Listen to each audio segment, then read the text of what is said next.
My name is Payton Dean. I'm the owner and founder of BrickTactical, and I started this YouTube channel 11 years ago when I was 10 years old, and about 2012 I started to design, custom paint, make custom kits, and I started selling them on a website a lot of you guys know as x39customs.com. With that being all said, going back into the story and the timeline of kind of my upbringing into the LEGO world and community, about 2011 I started thinking about different products I could make. At the time it was just custom kits, like I said, a lot of custom painted figures, decals, all the old school ways of doing things in the LEGO custom community. And then once I started realizing how manufacturing was related to LEGO, how LEGOs were actually made and whatnot, I started thinking of how can I make some of these items that weren't even in LEGO at all. And so one of them was the M2 50 cal machine gun. That is probably my favorite weapon from the World War II era onto present day. I love the weapon systems. I've seen them in person and they are my favorite. I just love them, and John Browning I think is one of the most genius firearms designers out there, so I love everything about it. And so when I was about 11 to 12 years old, so 2011, 2012, me and my grandfather, which was my right-hand man, he helped me start my company. He started working with me to learn injection molding, and we did a lot together. Me and him started playing around with the idea, you know, what if we made an injection molded M2 machine gun? Now, in 2011, nobody was making the M2. The only thing that came close was at BrickCon 2011, someone was making the 1919 machine gun, and I asked them, are you ever gonna make the M2? They said eventually, but at the time, I wanted it now, and so that's what started this process. So me and my grandfather, we sat down and we started thinking, how could we make one of these? And we started designing, and we were sketching out some just rough ideas. How can we make the M2 stand out from all these other machine guns throughout World War II in history? You know, what are the key features of the M2 that really make it stand out and just pop and make someone look at it and just go, yes, that's an M2, no question about it. So we started sketching some things down. I remember this so clearly. We were at the kitchen counter and we were designing some things out. My grandpa went and got a big graph paper notebook, some rulers, straight edges, mechanical pencils, erasers. And at the time, I was like really confused. I was like, why does he have all this stuff? Like all this drafting equipment? Later, like now, I realized he was a full-blown mechanical engineer. This is what he did, so he was probably really excited at the time. Now, he's since passed away in 2015. I did a video about that. I'll put a link to that in the description. But, so we were drawing out this M2. Like I said, we're trying to figure out what are the key features of this weapon on this giant piece of graph paper. And I actually still have those drawings. So I don't know if you'll be able to see this. I'll probably cut to a picture or video clip of this, but you can see these are all original drawings of what we were trying to do. So it has some of the key features, and I'll point these out in the later section of this video when I'm actually reviewing the current injection molded parts. But I'm so glad I have these still. I mean, these are coming up on 10 years old. It's really cool to see the process, you know, come full circle. So we sat down, we designed this roughly, and we were starting to get a sense of, okay, we can make this. Let's go ahead and go to some injection molding companies. So we did. We went to Seattle, Tacoma, Kent, Auburn. These are all places close by where I live. Now, the reason why we chose Washington, obviously because I live there, but I don't like outsourcing things to other countries, especially China. It's just the way I was raised. I'm very pro-American when it comes to manufacturing. I like keeping things here, supporting local businesses as much as I possibly can. So the option of outsourcing it to China wasn't even an option for me. So it had to be in the United States. And the problem we were running into was a lot of these shops were doing a lot of work for Boeing, especially in this area of Washington I live in. That's a very densely, you know, capitalized market on manufacturing. So it's a lot of high pay work, and for someone like me to come along to want to make a little mold for some toys wasn't really in their wheelhouse. And so they quoted us. I remember this. We walked in, sat down with the owner of the company in a conference room. Mind you, I was like 11 years old, so I didn't really know what was happening. You know, at the time, I thought my grandpa knew the guy, but he didn't. And we sat down, we showed him pictures of the M2 on a iPad. We explained to him, you know, we brought a Lego minifigure. And so we sat down, explained it to him, and he roughly kind of just verbally quoted us anywhere from $40,000 to $60,000 for a 16 cavity mold. And at the time, that hit me like a truck, and I didn't really understand why did it cost so much to make these molds. And he later gave us a little tour of the factory or the shop that he was working out of and owned, And one of the things I do remember, this is kind of a side note, I remember there was a bunch of guys in suits and ties over watching an injection molding machine run in the corner. And I asked them, I said, what are they making over there? And they were making parts for Air Force One. And I wasn't allowed to go over there because it was all top secret stuff. So that's just the type of stuff I was going up against, you know, and I'm just trying to bring this toy to market. So basically we went home and we realized, okay, this is gonna be too expensive, and so we kind of shelved the project, to be completely honest. I've always wanted to do it, but in the back of my head I was like, this is too expensive, let's figure something else out. So a couple years passed and I came up with another idea to get me into injection molding, and that idea was the Ultimate Craftsman tools. If you guys remember these, you are a true OG fan. So this I came up with when I was about 12 or 13. I won't get into that, that's a whole nother story, but that got me into injection molding. I got my first mold, working with a shop, molding parts and selling them, and it taking off. So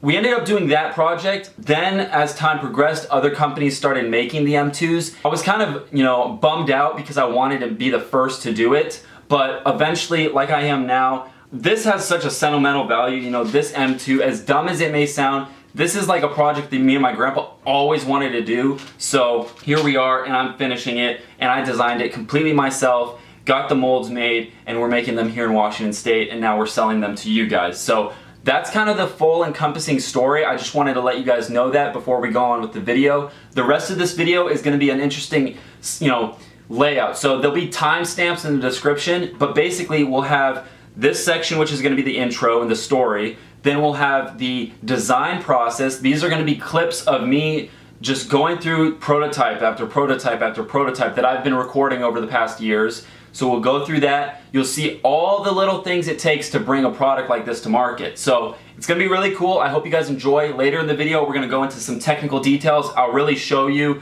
the M2 here up close and personal, so definitely stick around for that. And of course, links in the description to buy them, and I would appreciate the support. Alright guys, on with the design process of the M2 Browning by BrickTactical. So I guess the first thing we should do is we looked at a bunch of pictures. So in here I have a bunch of different pictures of the M2s, all sorts of different angles, you know, different model kits, you know, parts of the M2. Anything I could find, I pretty much printed out, and I made this folder of, and I made this, you know, we did this a while ago, but I've had it for a while. And another thing that we did, since there was no M2 on the market, you have to remember, this was back in 2011, 2012, no one was making that. The only company that was making something somewhat close was this company, Tasca. It's a Japanese company, I believe, and they made a 135th Browning M2 machine gun set. And it's one of those little, you know, sprue kits where you clip them, you glue them together, and you paint them. And so we bought this, and that was like the closest thing we had to an M2 at the time. So that's the closest thing we had. You know, we didn't have what we wanted. No one was making it. So that's the closest thing we had that was injection molded and that it was somewhat the same scale. So that was, you know, the problem with this was it was too detailed, and I think this was pretty expensive at the time. So we had to kind of overcome that, and that's when we started with these drawings. And now you have to remember, this was before anyone was making the M2. So, you know, going over some of these pictures that we had in here, let's go ahead and let's take out this one. This is a good picture. So going off some of these pictures here, you know, we were looking at the M2 and we were thinking, okay, what makes it notably an M2? And we were looking at the barrel, for example, the receiver. And so looking at this here, and I'll go into this more in detail later in the video, but you can see we wanted to do, you know, 3 vents and then 4 vents on the sides. We wanted to have a tapered barrel with the muzzle end on the end. We had, this is a top view and this is a side view. We wanted to have the sights, a charging handle of some kind. This was the original butterfly grip, which kind of allowed the minifigure to hold his hands out like this, but we realized that wasn't really accurate. Another key feature that I always wanted to do was do some rivets on the bottom, and later I added them to the top. This was another scale drawing that we did. This is a side angle and a top angle of the M2. This actually has the tripod design that we kind of wanted to go with. You know, you have the different pieces. So we knew from the beginning that this would be multiple pieces. And now we knew that because of the limits you have with injection molding and cost. Here you can see we have a little bit different of a design of the grip. This one actually has some curve to it. We knew we wanted to have like the buffer tube assembly coming out the back. Once again, this is all before anyone had done this, and that's what's so cool about it, is to see kind of how far full circle this has come. Let's zoom in on this piece here. This was an actual scale drawing. So if I grab a minifigure,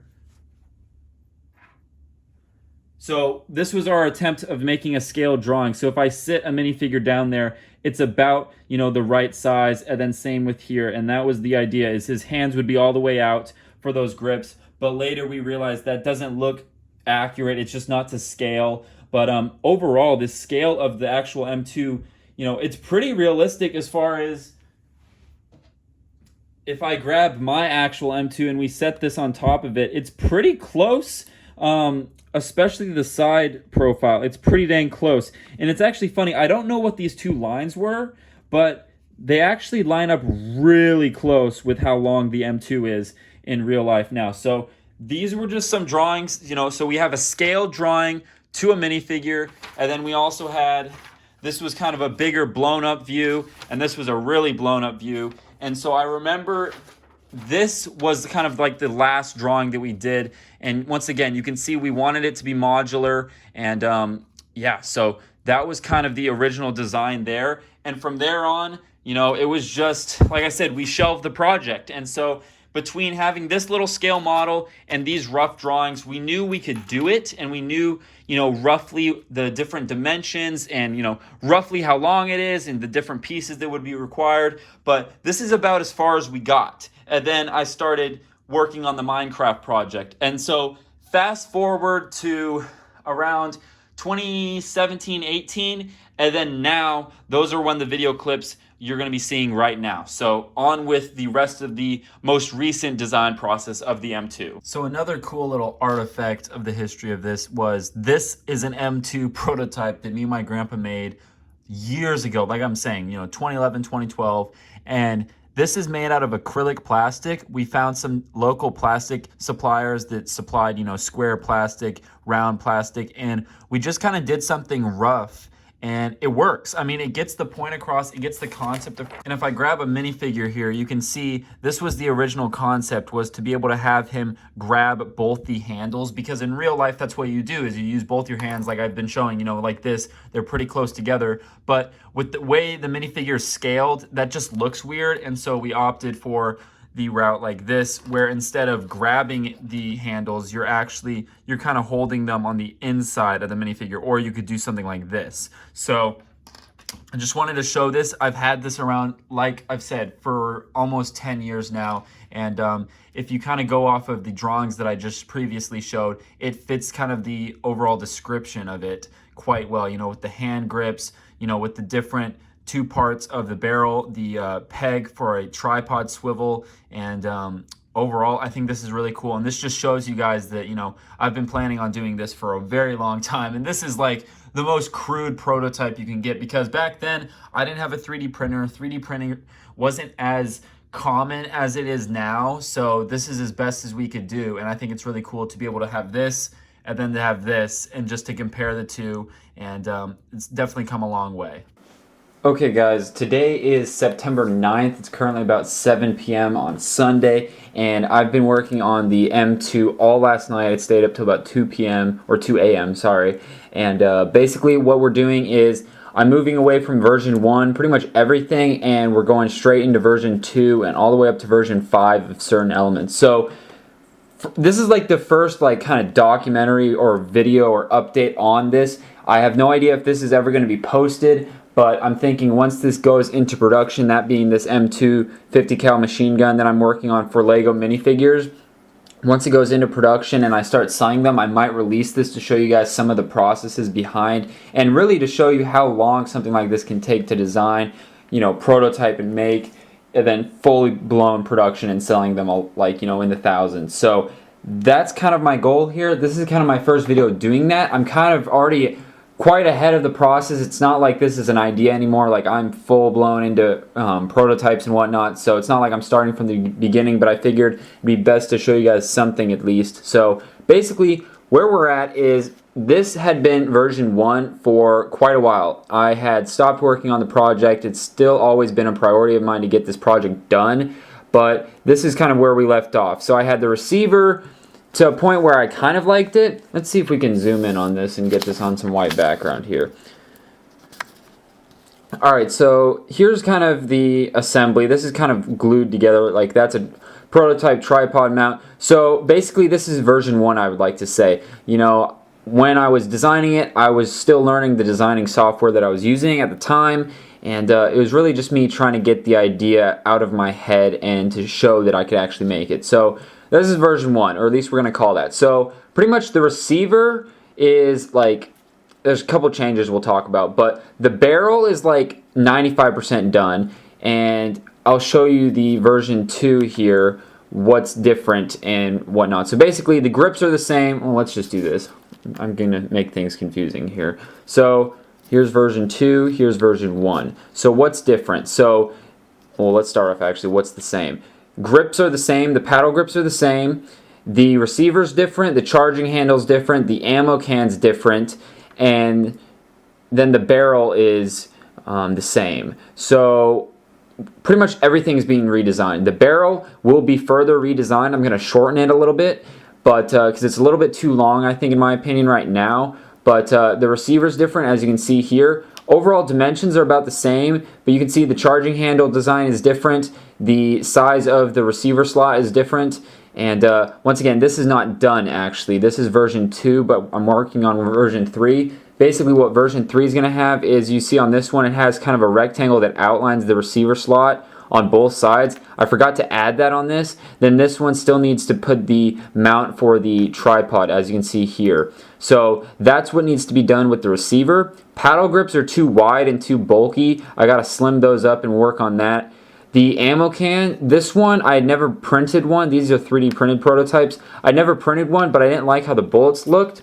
If I pull in another version 2, this one's the one that I can actually take apart. So this is the version 4 ammo can. There's a couple other versions, like version 2 and 3, that I haven't prototyped yet because I like this one so much. But I'm going to prototype them anyway and see what they look like. But basically, it's bullets all the way throughout, and it has the details. If this will focus up, it actually, well, I need something to point with. Let's grab this.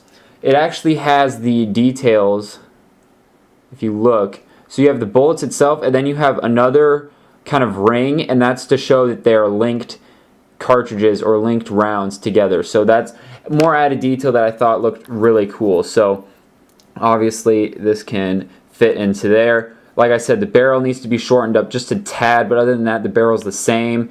And then the charging handle is different. On the version 1, it had a much larger slot, and my idea was I could make the charging handle actually move. Turns out that doesn't work the way I wanted it to, so I went to a similar or a smaller, slimmer design here. Get that ammo can out of the way. So that's actually removable. This one's just really tight, so it's kind of just stuck in there. But a minifigure can grip that. And then you can also see the receiver slots here, how different they are. This one down here is about the same. They're both the same height. This one's a little bit, or are they the same height? I think this one's overall not as tall and not as long. So this one is definitely different. I think that's the final version as far as the size of the receiver slot. It might be not as wide because the problem I'm running into is, see, this can rock a little bit. So I'm going to tighten that up a little bit and make it so when you put this in, it's perfectly straight and there's no play. So that's kind of my goal there.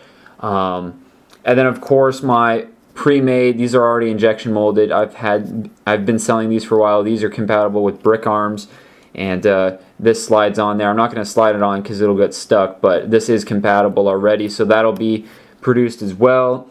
And then, for example, I can get these out of the way. I've got, this is the version 1 tripod. I did not design this. I had someone else design this, and I'm redesigning it because I want to be able to say that I designed this whole gun. It's a total of 10 pieces. You have 4 pieces in the tripod. You have 5, 6, 7, 8, 9, and then 10 being the attachment point or the pivot thing. So that's kind of where I'm at, guys. Like I said, you know, I have no idea if this video is ever going to even be published, but I thought it'd be cool to document some of the process. A lot of work's going into this. I basically spent, I want to say, 8 hours going from version 1 to version 2. or at least this stage here, and then I'm going to further work on it either tonight or tomorrow and continue to get new 3D printed prototypes made so we can keep moving along. But I want to get the whole gun done and then we can move on to the tripod. I should be done with the receiver and the barrel. That's kind of my goal. This just kind of section here. Barrel's almost done. I just got to shorten it up, print one, and see if it looks good. And then ammo cans, I got to print the other versions just to compare, but I think this is the final one, so that might be already done. But yeah, guys, I'm going to stop talking and just wanted to show you guys some of the process behind all this. So okay, so it is January 14th, 2021. I don't know when the last video clip was, but a lot has changed in the past couple weeks on the M2. So this is the latest and greatest prototype. So this has an injection molded prototype receiver. It's got a fully injection molded tripod that includes the 3 legs, the center section of the tripod, the pivot, and then a new charging handle that we'll get to. And then, of course, this back grip here is 3D printed. Shield and barrel have not changed, but pretty much everything else has. Like I said, I don't remember when the last video clip was, but I just know I've done a lot of work to this, and I wanted to jump back in here. I might be repeating myself from the last video clip, but I'm not too sure. But butterfly grips completely redesigned. It's more sleek. It's been added draft angles for easier ejection out of the mold. So that's pretty much done. This whole gun right now is very loose. Everything's very loose on this simply because of the shrinkage of the molded parts. Obviously, that will not be a problem when we get them fully done up and they'll be accounted for. Actually, here is the ammo box. You can see how loose it is there. It just wants to kind of fall back, but we'll make sure that's a nice snug fit so it sticks in there and it doesn't fall out, but you can still remove it pretty easily. So this is kind of what the full gun looks like right now. So a couple things. I don't think the ammo box has changed either. Very slight changes, and I'll go over this in the final video, but for example, I need something to point with. So technically this in real life is 2 things. It's this bottom piece would be just a sheet metal tray, and then this is the actual ammo can that it sits in. And I had to bring this angle up here. I had to bring it all the way up, and that's simply for moldability. Yes, it's not accurate, but it's really not that big of a detail, so that had to be moved up. That's a very slight change. This one will have a stud hole on it. I just did not model that in yet, so that's the ammo can. Like I said, the shield and the barrel are the same, but let's go ahead and look at the receiver. So I'm just going to take this off. I'll just take this off too. So basically with the receiver, couple things have changed. The main thing being the charging handle is now no longer grippable. So I don't have a minifigure here, but it used to be a 1/8 of an inch charging handle that would just stick out. That's not accurate at all. So I completely changed it to the rocking design of the actual M2. So this in real life would rock back and then you pull it back. And so this one you can rotate. It's very stiff, and that's one thing that, there you can see I'm rotating it. That's one thing that'll be changed. The reason I'm making this video is because I'm updating all these things that I'm talking about, and I want to document before the process. So that will be not as stiff, and here's actually the charging handle right there. So if I focus in on that, basically this section here will be cut in half. So there'll be less section that you actually have to stick into the receiver, so it'll be easier to take in and out. So that's one thing that I'm changing. And then let's see. Oh yeah, another cool feature I added on the end of this, you can see there's actually a little slot, and that's just a very iconic feature. It's actually a giant screw that comes, I'm pretty sure that's where you get the spring out of the gun, is through here. So I wanted to add just that tiny little feature there that no other M2 has. There you can see it. But I'll show more pictures of this, like I said, in the final video. And then let's see what else.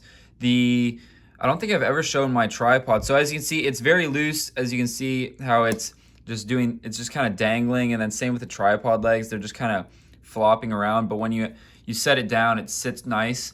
All that will be changed. One thing I am changing is actually on my tripod legs here, the clip that goes into my main piece here is it needs to be tightened up, like I've mentioned, but there's a couple other changes that are kind of hard to explain, but I'm fixing it so the tripod will be much better. Basically, see how much this moves up and down? It shouldn't move that much. So I'm basically taking the arc of this and I'm extending it out more. So this gap will be less, and that'll allow this to not do this as much.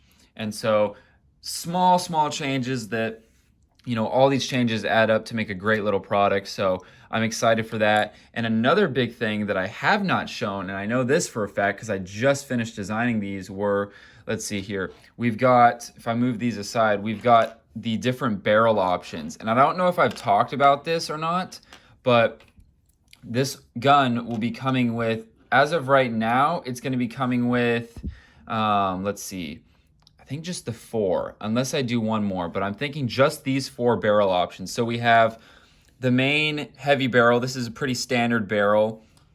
We've got, this is what they use on helicopters and whatnot. It's the GAU-18 barrel. So we've got vents on all 4 sides, and you've got this flash hider, like a duckbill flash hider. So we've got that.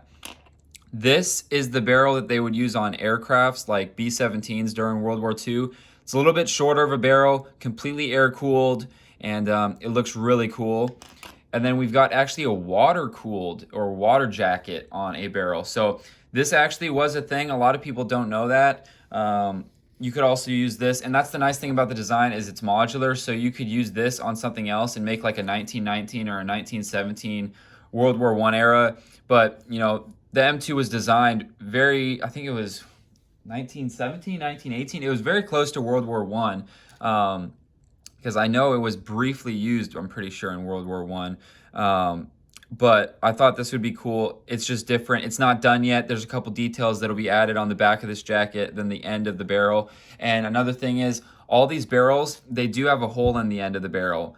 Now, I'll talk about that in another video, but just adding that hole in the end of the barrel makes this mold go from probably a $5,000 mold to about a $10,000 mold with just that tiny hole. So I can explain more of that later, but if I was to cheap out and just make this all one piece and not have a hole in the end, this mold would cost me way less. But I like having it modular because I'm coming out with more barrels, and I might continue to come out with more barrels. So I want to have the option for you guys to hot swap it. The receiver is always the same on all of these guns, and that's what's cool is, you know, you can go from a B-17 bomber, you know, what do they call it, a ball turret, to a helicopter variant, to a standard Humvee version for modern military, or a World War I version. So you have all these options, and all of this is going to be sold in one pack. So you'll have all of these barrels in one pack, and it's going to be made in the USA. It's going to be great. So I'm really excited. And then obviously my M2 shield will work on the standard heavy barrel. So if you want to use that on ships, Humvees, whatever, you can do that. So I'm excited about that as well. But yeah, I'm trying to think, is there anything else? Tripod, that's pretty big news. I'm going to be working on that. I guess I'll just show you these. These are just the different components of the tripods. So these are injection molded. These are just quick prototypes, quick molds that I made just to test them out. You know, I've had 3D printed versions of all of these parts here in gray, which are fine, but I like having the real deal. So I went ahead and made a mold. So obviously it's the same piece, but just a little bit different just because it's molded. You get the strength of injection molding that you can really test and all of that. So those are all the pieces there for the tripod. And like I said, I'm going to work on getting that tripod so it doesn't do this, doesn't flop around like that. It's nice and sturdy. And then I might actually be working on redesigning parts of the receiver. But it's mainly, what my list is for today is fix the charging handle, which I already did. I have to finish the I actually have to fix part of these 2 barrels, and then I've got to finish the water-cooled barrel. Let's see, I got to work on the tripod, like I mentioned, and then I might actually redesign this heavy barrel, because this heavy barrel was designed like years ago, and I might want to update it. And one thing I'm working with, a couple other companies, is trying to get the M2 overall to be a better scale for minifigures. So that's something I'm actively working on. So I'll keep you guys posted, but that's kind of just up to date. I know this is a long video clip, but up to date, this is where I'm at. We've got a bunch of barrels and I'm really excited, but the project is going well and I'm hoping to have the production mold being made. I'd like to get it going before February. So it's the 14th. So if I take 2 weeks to keep working on this, should be good to go. But I'm gonna go ahead and 3D print some more prototypes of the tripod right now. And other than that, that's what we got. All right, M2 update is January 23rd, 2021.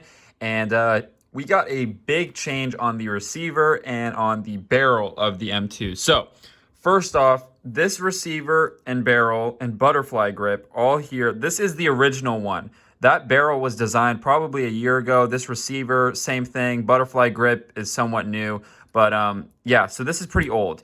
This is the new receiver. The butterfly grip's the exact same. The only thing is it's, I think, 20 thousandths of an inch not as tall, so shorter in height.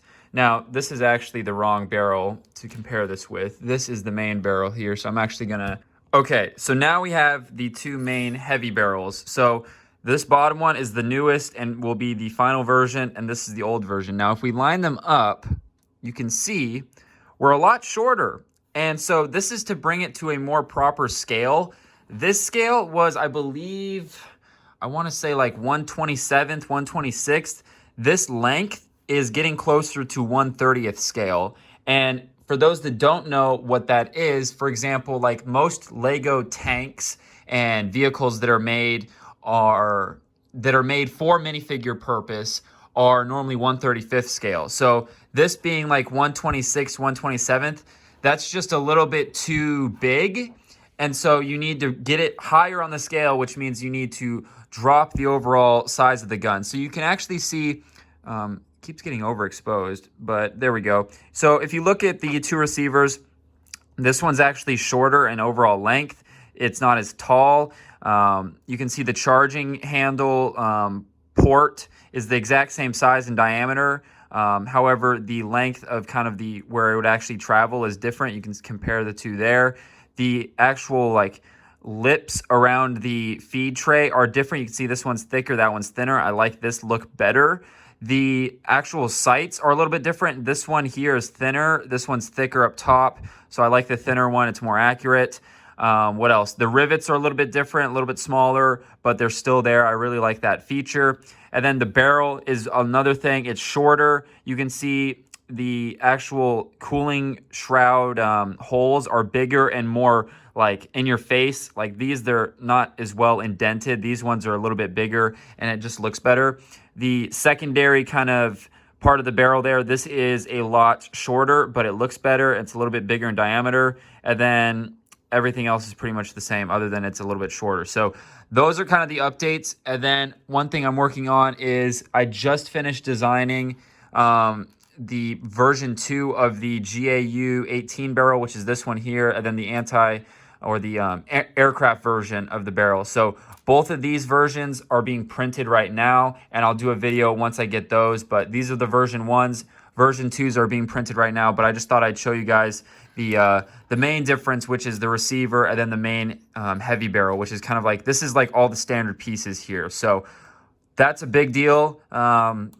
It's not finalized yet. Oh yeah, one other thing is you can see I added this lip that goes over the rivets there, over the whole length of the gun. You can see that line right there, and that just adds a little bit up top, because before it was just completely flat up top and it looked kind of weird, but this, it kind of breaks that up. And that'll be more prominent on the injection molded parts, but I just thought I'd show you guys that. So that's kind of where we're at with the receiver and the overall gun. But the version 2 barrels are coming soon. We also have a version 2 of the air-cooled, or not air-cooled, man, I cannot talk today. Water-cooled barrel is coming. This was a very early prototype just to get kind of a scale down, but this will be changed. Here's actually a better comparison between the two receivers. So these two up top are the exact same. This is just injection molded and this is 3D printed.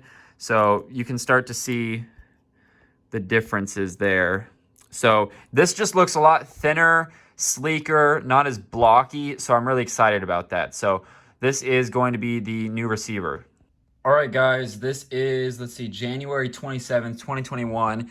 This is the latest and greatest of everything I have set out here. So these are all the latest parts for the M2.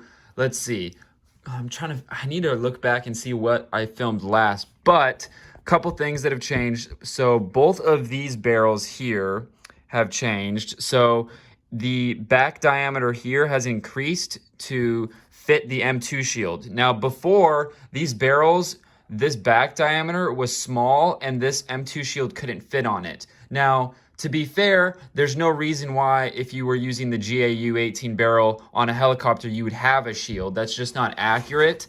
But I figured let's just increase it just so you guys can have the ability to put this on if you want to. So now the M2 shield works on all of the barrels except for the water-cooled one, and we'll get to that in a second. So that was increased, and then the size of the holes, let's see, can I zoom in? Yes, I can. So the size of the venting holes was increased. I don't know if I talked about that in last week's episode, but they're increased, they're more prominent, they look better. The barrel's actually been shortened a little bit.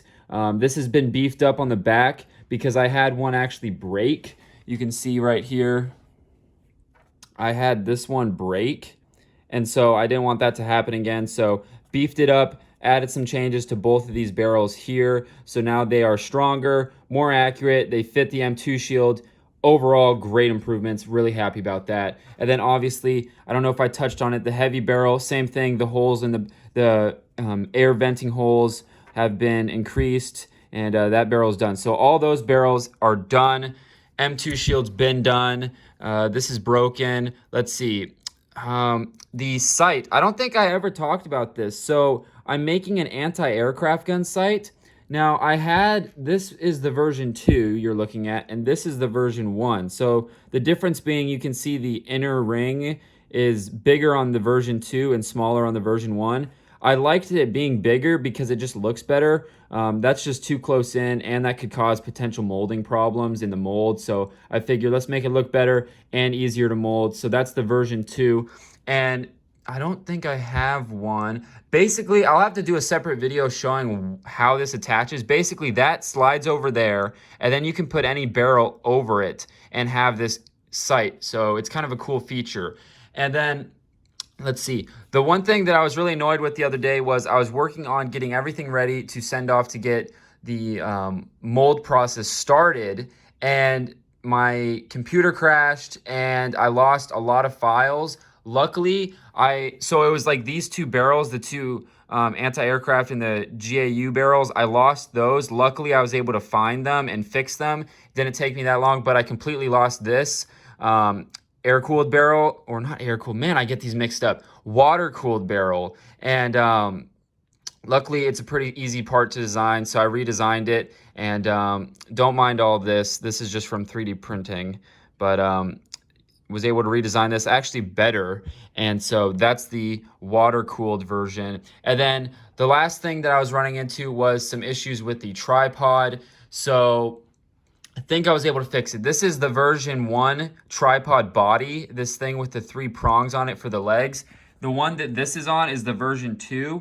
I'm not going to tell you why it's different. It's kind of hard to explain. Basically, the legs are on there better. It just works better. It looks better. Actually, the look hasn't changed. It's just the fit of the legs to the body has changed. So it's better. And then, of course, in the actual molded one, I'm going to have this balanced so it'll be able to be posable. It won't just always fall upwards like that.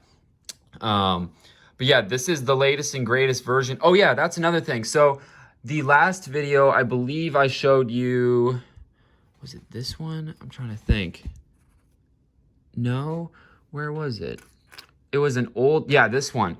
So this is the old ammo can actually, or actually no, this is the version 2 ammo can. Okay, this is where it gets confusing. The version 1 was this one, the one that's on the gun now. Then I decided to make the receiver smaller like I showed you guys in a previous clip, and that means I had to make the ammo box smaller. But then the ammo box was too small and it looked weird. So I wanted to go back to using the bigger ammo can because it's sized better. And so we're back to the version 1 ammo can. The only difference is is now there's the actual stud hole. So now you could clip that onto like a plate if you wanted to. That also is going to help with molding. So that's another thing with the ammo can. There's so many things that I'm probably leaving out. I'm trying to do this video series just to explain to you guys how much in-depth process there is. I did change on the receiver, if I can get this to focus. The slot that the actual ammo can fits into, that has been moved down and to the left a little bit. You guys won't ever notice that, but I just thought I'd throw it out there. This receiver is completely done. You can see that line on the top that I was trying to show in the other videos. So for example, here we go. So this one that I'm holding is a version 1. See how there's no line that goes across the receiver, and this one there is. Just a little thing that adds a little bit of detail. It breaks up that flat area. I think it looks good. So we're gonna go ahead and leave that. But yeah, this is kind of where we're at right now. Obviously the barrel's not pushed on all the way, but I think I'm ready to start sending these off to get the mold started, you know, the mold process started. So this is where we're at, guys. So this has taken so long, and I'm going to continue to show you guys stuff when I get the first samples, and anything I can, I'm going to show you guys stuff. This is a big part of the project, is obviously designing what you want to get injection molded, but another big part of it is knowing how stuff's made and how stuff's molded and how injection molds are built, because that makes you have to do certain things with your design. And also, I'm going to show you guys how I'm going to hide a couple things, because when you get into injection molding, you start dealing with gate location, injector pin location, all of that stuff, parting lines, all of that I want to try to show you guys as best I can, and why I'm doing the things that I am. So more to come on that, but this is kind of probably the last update you'll see for January of 2021. So guys, let's keep on keeping on. All right, guys, it is February 1st. We've got mold quotes back. I'm talking back and forth with the vendors, and we're going to get this mold going for this M2 here. Now, the molding process, like actually having them build the mold, can take anywhere from a month, if not longer.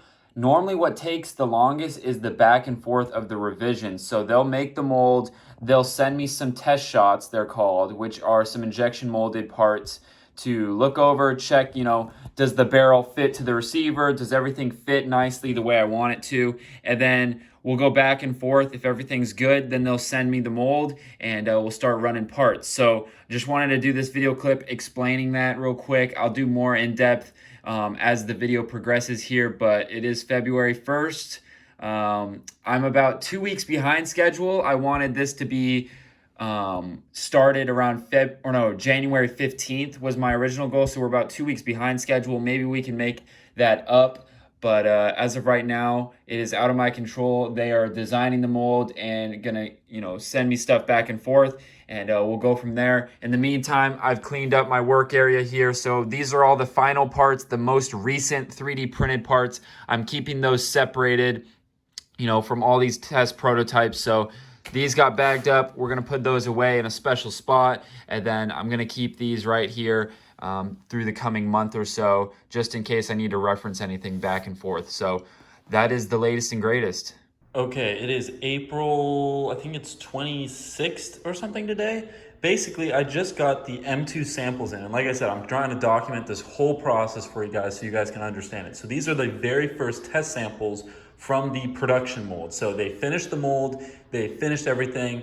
I probably talked about that in the last clip, and like all the processes that go through that. But now we've got samples, so I asked for some in black and some in white. Now the reason I did that was because you can see different things with different colors. You can tell parts of the parting line. You can see if there's defects here and there on different colors. So you always want to try to get a couple different colors. Black's really good at showing a lot of things. White is kind of the polar opposite, obviously, so it shows some different things. So this is the black parts here. So they're just all bagged up right now, and I'm in my kitchen. Obviously there's fruit and everything here, but it's got really natural sunlight here, so I can look at these parts really well. So I'm literally just kind of unboxing them. I built one M2 here, and then I built another one over here. So initial impressions, the fit and finish on these is really well. There's a couple little nitpicks, and I'm gonna look over every single part. There's 15 parts, and I'm gonna go over everything and make a list of things that need to be updated and changed and fixed, and then I'll send that list back to them. But initial impressions, like very first 5 minutes, is the fit of like the barrels and all the attachments going on is a really nice fit. It's a snug fit. You can see I can angle the gun all the way up and all the way down, and it stays there. And before, I don't know if I ever showed, but it kind of just flopped all over the place. But yeah, I mean, I can show you guys some close-ups of some of these parts here. It's gonna be kind of hard to show you guys, but I mean, like there's the anti-aircraft barrel. Obviously we have the M2 shield. We've got, this is the main receiver here. So you can see those ejector pin marks. One of the first things I noticed there is I don't like how they didn't polish the ends of the ejector pin marks, and they could be a little bit more flush. Now that's starting to get very technical with injection molding, but it is something that could be a little bit better. And of course, I'm all about getting as close to perfection as I can. But you can see like the top parting lines are really clean. And what's another cool part? Ammo can's a pretty cool part. That turned out really nice. Here's what the tripod legs look like. So they're gonna come on this little mini sprue, and you'll just twist them off. And yeah, so I'm just gonna kind of start, like I said, I'm gonna assemble a couple more and just start playing with it. I'm probably gonna assemble one with every variant of the barrels, because there's, let's see, 4 barrels, I believe it is, because we've got the heavy, yeah, there's 4 barrels. So I'm gonna go ahead and keep playing around, and I'm gonna make that list that I talked about, but I just wanted to show you guys that got the samples on this date, and this is what we're doing. So now I'm just gonna quickly go through some of the pictures. These were, I believe, the trial 1 samples, and you can see a lot of these pictures are gonna be a couple things. It's either polishing out the cavities of the mold to fix some of the imperfections on the part, and then a lot of ejector pin polishing and readjusting the height of the ejector pins. Now, that's something that a lot of companies will charge for. Luckily, the company I work with, they do it for free, and they get it right as long as, you know, I keep coming back to them, I guess. So they're able to fix that. And then a lot of them are also, it's really just polishing and ejection, actually, looking at these. So there's a couple fitment issues, like the ammo can, for example. The hole was too small to fit on the stud, so we had to increase that. A couple ejection problems, and then, like, for example, the M2 shield, the back of the mold, for the back side of the M2 shield wasn't polished at all. So you saw some pretty rough machine marks, and I wanted that to be completely removed. I wanted it to be nice and polished. And then the actual anti-aircraft sight was coming out bent, so they had to add in a couple more ejector pins to make sure that that gets removed from the mold properly. And a lot of just polishing and a lot of little fine detail things, but I hope these pictures illustrate how picky I am. And there's some other companies out there that don't pay this much of attention to the little details, and I want to really stand out and make sure that this is as perfect as it possibly can be. It's not going to be 100% perfect, because that's pretty much impossible, but all these things in my book are low-hanging fruit, and I want to take care of them for you guys so you have the best possible product. So just thought I'd include these pictures just so you guys, like I said, get a full sense of how involved a project like this can be. So hope you guys enjoyed all these little tidbits here. Okay, once again, I just wanted to show as much of the process as I can. It is May 5th right now, and I'm working on the packaging for the M2, and I'm kind of laying things out here. And then I also have, if I can grab them, these were the original front and backs of the cards that you're gonna get. So I wanted to do 3" by 3", which happens to be the same size as these sticky notes. So this is kind of the rough sketch that I had in mind for the front and then the back. And then I'm working with my designer now. He gave me kind of a rough version 1, and now we're working on the back. I'm just kind of laying out the text, what I want the text to say. This is gonna be a bunch of cool statistics, like when it was in service, when was it designed, how many were built, some just different information about the actual M2 machine gun.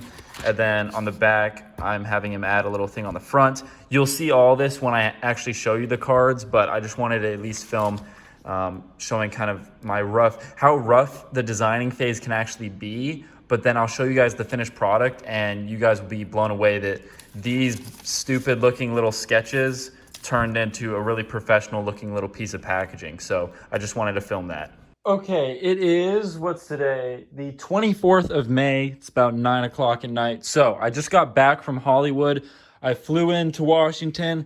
I'm back in the studio, workshop, office, whatever you want to call it, the Lego room, and M2 update. So I ordered these cards for the actual M2 packaging. So I briefly talked about this, but here they are in their glory. So we have M2 machine gun, Browning 50 cal machine gun with tripod. 5 modular parts, proudly made in the USA, BrickTactical. We've got some stats designed by Payton Dean in memory of Larry Hansen, which is my grandpa. And yeah, this is what the cards look like. So we've got, I believe, oh man, I can't remember how many I bought. I want to say it's at least 3,000. It might be 5,000. I can't remember, but this is a pretty deep box. And we've got a bunch of these. And they actually turned out really good. They're on really nice, thick cardstock. It's like not totally shiny, but it's a little bit shiny, and the printing on them is actually really nice. So they did a great job with them, so I'm pretty happy with it. And they fit nicely into these 3x3 poly bags, these nice thick poly bags that the actual guns are going to be packaged in. And we got those bags down here from Uline. So there's the actual bag, and then of course the card goes in there. So even though the production mold's not done yet, one thing that I might be doing is taking, like, I don't know, I've got, how many are in one of these? So we got 3,000 bags. So I think I got 3,000 cards. So I'll probably start putting these cards in the bags, even though I don't have the guns, just to get that much closer and further ahead. So that way, when I get the parts, all I have to do is put the parts in, seal it up, and I'm done. I don't have to sit there and put the cards in there. So I can kind of get ahead of myself, which is good. So we got those. Then another thing I got were stickers for the M2. So my designer did this cool kind of like, I don't know what you would call this, like tricolor design of the wireframe. So this is a cool sticker. So if you buy the M2, you will get this sticker. And I've got a couple other stickers that I'm thinking about doing, but for now, you're definitely going to get this one. So this one's pretty sweet. I hope you guys enjoy that. So we also got all those stickers right here. So we've got the cards, we got the stickers, we got the bags. That pretty much does it for the packaging. It's pretty straightforward packaging, but it's really simple and clean looking. I really like how clean it looks, professional. It's just, simple but effective. So we've got the packaging. All right, guys, so it is June 3rd, 2021. I got the version 2 samples in, I think, let's see, 2 or 3 days ago. Actually, no, like 4 days ago. But these are the version 2 samples here. Then I also have some of the version 1 samples over here. So I'm going to show you guys some of the things that have been changed, and then a couple more changes that I'm going to make. So it'll be a total of hopefully just 3 samples or revisions, and then this M2 mold will be done. So let's see. I'm assuming before this clip, I went over all the different pictures of what actually was wrong with these first samples, the trial 1 samples. So I might repeat myself a little bit, but I'm gonna actually show you guys in person some of these parts. So for example, first off, this is the M2 shield. This is the trial 1 version. And if you can see closely, you can see the tool marks on the this side of the mold here. And then also you can see the ejector pin marks. They did not polish the ends of the ejectors. See how it looks kind of grainy inside that circle? And then also see how the height of the ejector pins isn't perfect. So it's kind of like a little bit of a dimple. You can feel it. So that's 3 changes there. So let's look at the new version. So here I had them polish the backside. So I guess I can do a little comparison here. If we get the light just right, there you go. So you can see trial 1 over here, trial 2 over here, much better. Then we move to this side. I had them polish the ends of the ejectors there. So it's the same consistency as the surface of the part. And then you can see they fixed the height of the pins. So it's not ever going to be perfect, but it's a lot better. You can see the difference here. So version 1, version 2, much better. So that I was really happy with. Let's go on to, let's see, just some things I really don't need to show too up closely. But for example, I didn't ask for them. These are version 1s. See how they numbered the tripod leg cavities? So 1, 2, and 3. I didn't like that because I don't really need that. That's more for a high production mold to be able to identify problems in the mold. So I had them polish those out. So there's no longer those numbers there, which I like a lot better. Another problem was this is the version 1 anti-aircraft gun sight. The parts kept coming out bent. Some of them were worse than others. Let's see if I can get this to focus a little bit better. There you can see it's pretty crazily bent, and the plastic was just stressed. So I had them add some new ejector pins and fix the ejection on this, and now they're coming out nice and flat. You can see the cross section there. So these are turning out much better here.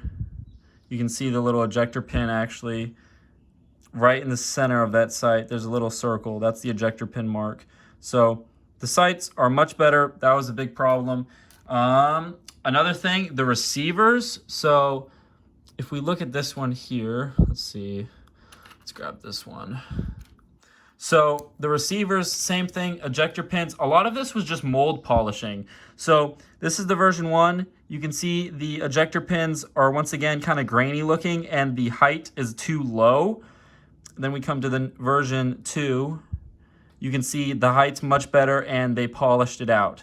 So you can really see the differences there. So much better. I'm really happy with this. And then let's see. There's a couple other things that I don't really need to show because those pictures I showed you guys, just know that they're fixed. I'm trying to think if there's any other big ones. Another one was the ammo can.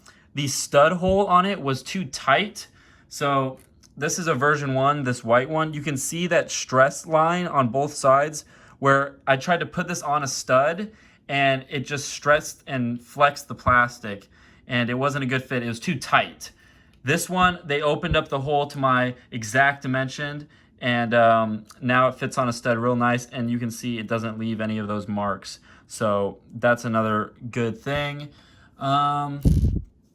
Let's see, I'm trying to think if there's anything else, because like I said, I try to do it. I want to show you guys literally as much as I can. So one of the problems that I'm having is these are the version 2s. So I fully assembled one here. And the problem though is the barrels, for whatever reason, and I actually know why, it's too tight now. The barrels, you can get them on, but you really got to push on them. And I'm worried, let's see if I can see it. I'm worried that they're gonna crack, and I can't even get that off anymore. So that's a problem, and the reason why is I'm pretty sure they over-polished the mold. So I told them to re-polish all of this, and these 2 pegs on the end, pretty sure what happened was, this is a version 1. If we take this and we get a rough measurement with some calipers, it's about right where we want it to be, about 125, 126 maybe. So 125, let's say. These, if we measure these, 127. So that 0.02 of an inch makes a big difference, because the version 1, this is a version 1, the barrels come on and off so nice. It's a perfect fit. You can get them on there quick, pull them right off, and same with any of the barrels. Here's the water cooled, goes right on, pulled right off, even gives like a little popping noise. So that was perfect. And I think what happened is that peg piece got too big. Actually, one thing I haven't tested, let's take a version 2 barrel and put it on a version 1 receiver. Okay, so that's the problem right there. So the version 2 barrel, and I'm assuming any of the version 2 barrels, yep, they fit onto the version 1 receiver just fine. And that's because, like I just said, that 0.02 of an inch is a big difference. So I'm gonna have to have them either fix these parts of the mold here, make them smaller, which is kind of a pain in the butt, or I can have them switch the pins out that make these holes to make it bigger. So I know a lot of this, what I'm saying, is probably really confusing, but feel free to slow it down and try to understand it or rewatch it. But those are the problems that I just messaged them or emailed them about, and they should be fixing it. But I wanted to show you guys this. That's kind of where we're at, and then I'm just waiting to hear back from them, and we'll go from there. All right, guys, it is June 22nd, 2021. We have the trial 3 samples back. So this is the 3rd and should be the final trial. So I probably talked about what trials parts are, basically just different revisions. We're slowly fixing and tweaking fits, finishes, all sorts of things about this, because it's not like one item. It's multiple pieces that go together. So there's some fit issues, and you have to just kind of work through those. So the last problem was the receiver and the barrels were too tight. So trial 1, it was perfect. Then I told them to polish it out more, which made the diameters bigger, and so they were too tight. And so then what they had to go do is fix that. So basically now, if I can prop my phone up somehow, let me do that real quick. Okay, this is kind of hard to show, but basically now the barrels snap on the receiver really nicely, comes off, has a little pop, and they go on nice and finger tight. It doesn't fall apart. Same with the back of the butterfly grip. Comes on and off. And then the other problem was the charging handle there was really tight to get in and out and to rotate. But now you can get it in and out, and you can rotate it around however you'd like, position it wherever you'd like pretty easily. So I mean, the charging handle, that's one of the things that you're gonna put in there and pretty much forget about. But yeah, everything's pretty much done. Let me go ahead and I guess I can pick the phone back up here. So yeah, this is a full M2 here. We got all 15 parts here. I was checking it with some minifigures and some bar pieces and just some other Lego kind of fitments. I was checking it with my calipers, a couple key dimensions, but all the barrels fit really good. They sent me 20 full M2s, so I was gonna maybe pick a couple more out and just assemble them and play with them just to make sure that they're all the same. I don't wanna just grab one and assume that they're all good.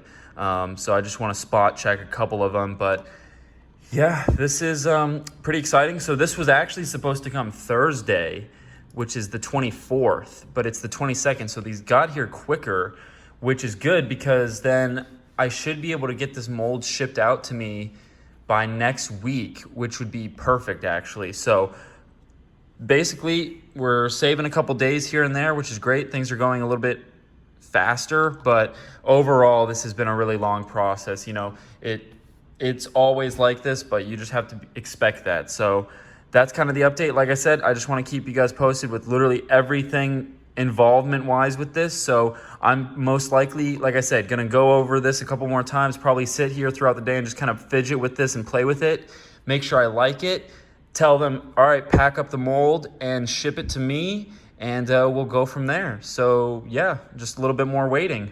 All right guys, it is August 11th, 2021. We've got another round of samples for these M2s. I know there's been a lot of samples, but like I said, this is a very important project to me and we're gonna get it right the first time. So if that involves doing a bunch of samples, then we're gonna do it. So the mold is done. It arrived at my friend's shop in Washington State that is actually gonna be running the mold, and I'll be visiting that very soon in the next week actually. So in like August 20th or something like that. So they got the mold, they cleaned it up. I'll put a picture of it up on screen and I'll probably show some other video clips. But they got it cleaned up from, you know, they grease it up and they put a lot of packing grease and stuff so it doesn't rust during transit.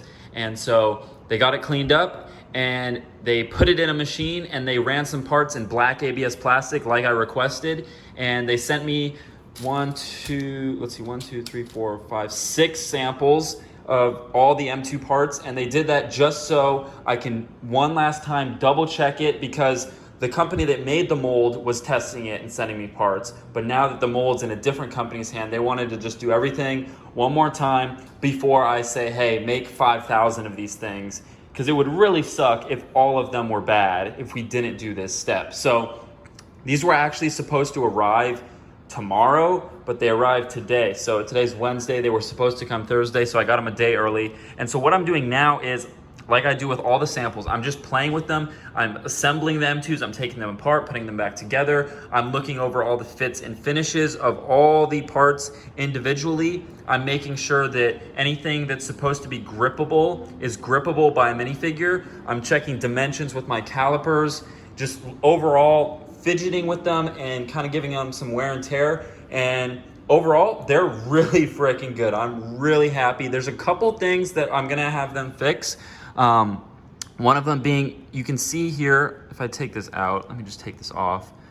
I'm doing this one-handed. Let's go over here in the light. So here's the ammo can, and you can see there is a little like divot That's called a sink mark. So whenever you have a big piece of, like a chunk of plastic in a mold, once the plastic cools, it tends to shrink. And it'll shrink more where there's more plastic. So you can see this is a pretty big chunk of plastic right there. So you can see there's a sink mark there, and then on the other side as well. So you can do a couple things to fix this in the injection molding machine.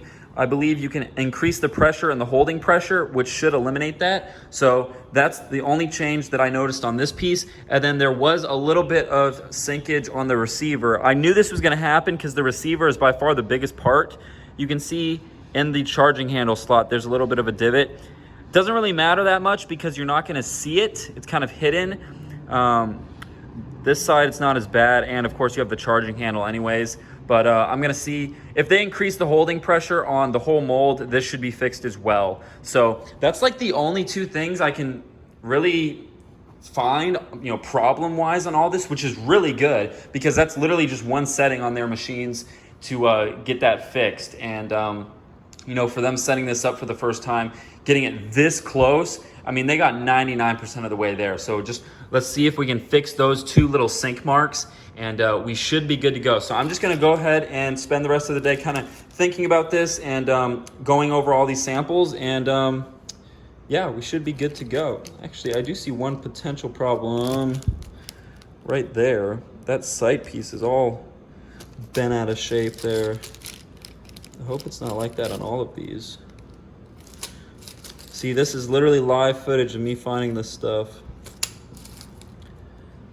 Okay. That looks okay.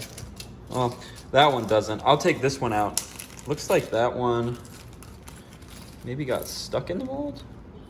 Where is it? Yeah, it looks like it got stuck in the mold and the mold clamped it back up. So I'll point that out to them just so that doesn't happen, because it would really suck if someone got an M2 with a piece like this. So I'm gonna try to eliminate that problem too. So that, the sink marks, and that's about it. So I'm just gonna keep those pieces right there. But yeah, that's what I'm gonna be doing today, and yeah. All right, so you can see in this photo, we have the AA sight. It got caught in the mold and smashed, so that's why it looks like that. Turns out that was just an injection problem. We were able to solve that, but one problem we're still running into current day or present day is those sights sometimes stick in the mold. And so we're just having to do a couple precautions to make sure that those get ejected every time and they don't get smashed in the mold like that. And then another thing you see here is the ammo can shrinkage. It is pretty intense on these parts, and we were able to fix it a lot better. And you'll see that later in the review section of the video. And then also if you buy one, it's almost non-existent. It's almost, I mean, compared to these, it is so much better. So I'm really happy that we were able to fix that. And then the receivers, the shrink marks, that's something we're still challenging in production. And we got a couple of things that we're gonna be doing to fix that, to get the consistency of that a lot higher and to have no shrinkage on that receiver. But this is just something that you have to deal with when you're dealing with molding. It's not just as simple as, hey, make a mold and your parts will turn out good. There's a lot of technicalities to it, and if you don't know what you're talking about, and if you don't have a good relationship with your, you know, not only your tool maker, but your molding company that you work with, it can be very time consuming and expensive to fix some of these problems. But lucky for you guys, I've got experience and I'm gonna do this the right way and get it perfect for all of you guys. So these are just some of the problems that we ran into, and we're just fixing them. So yeah.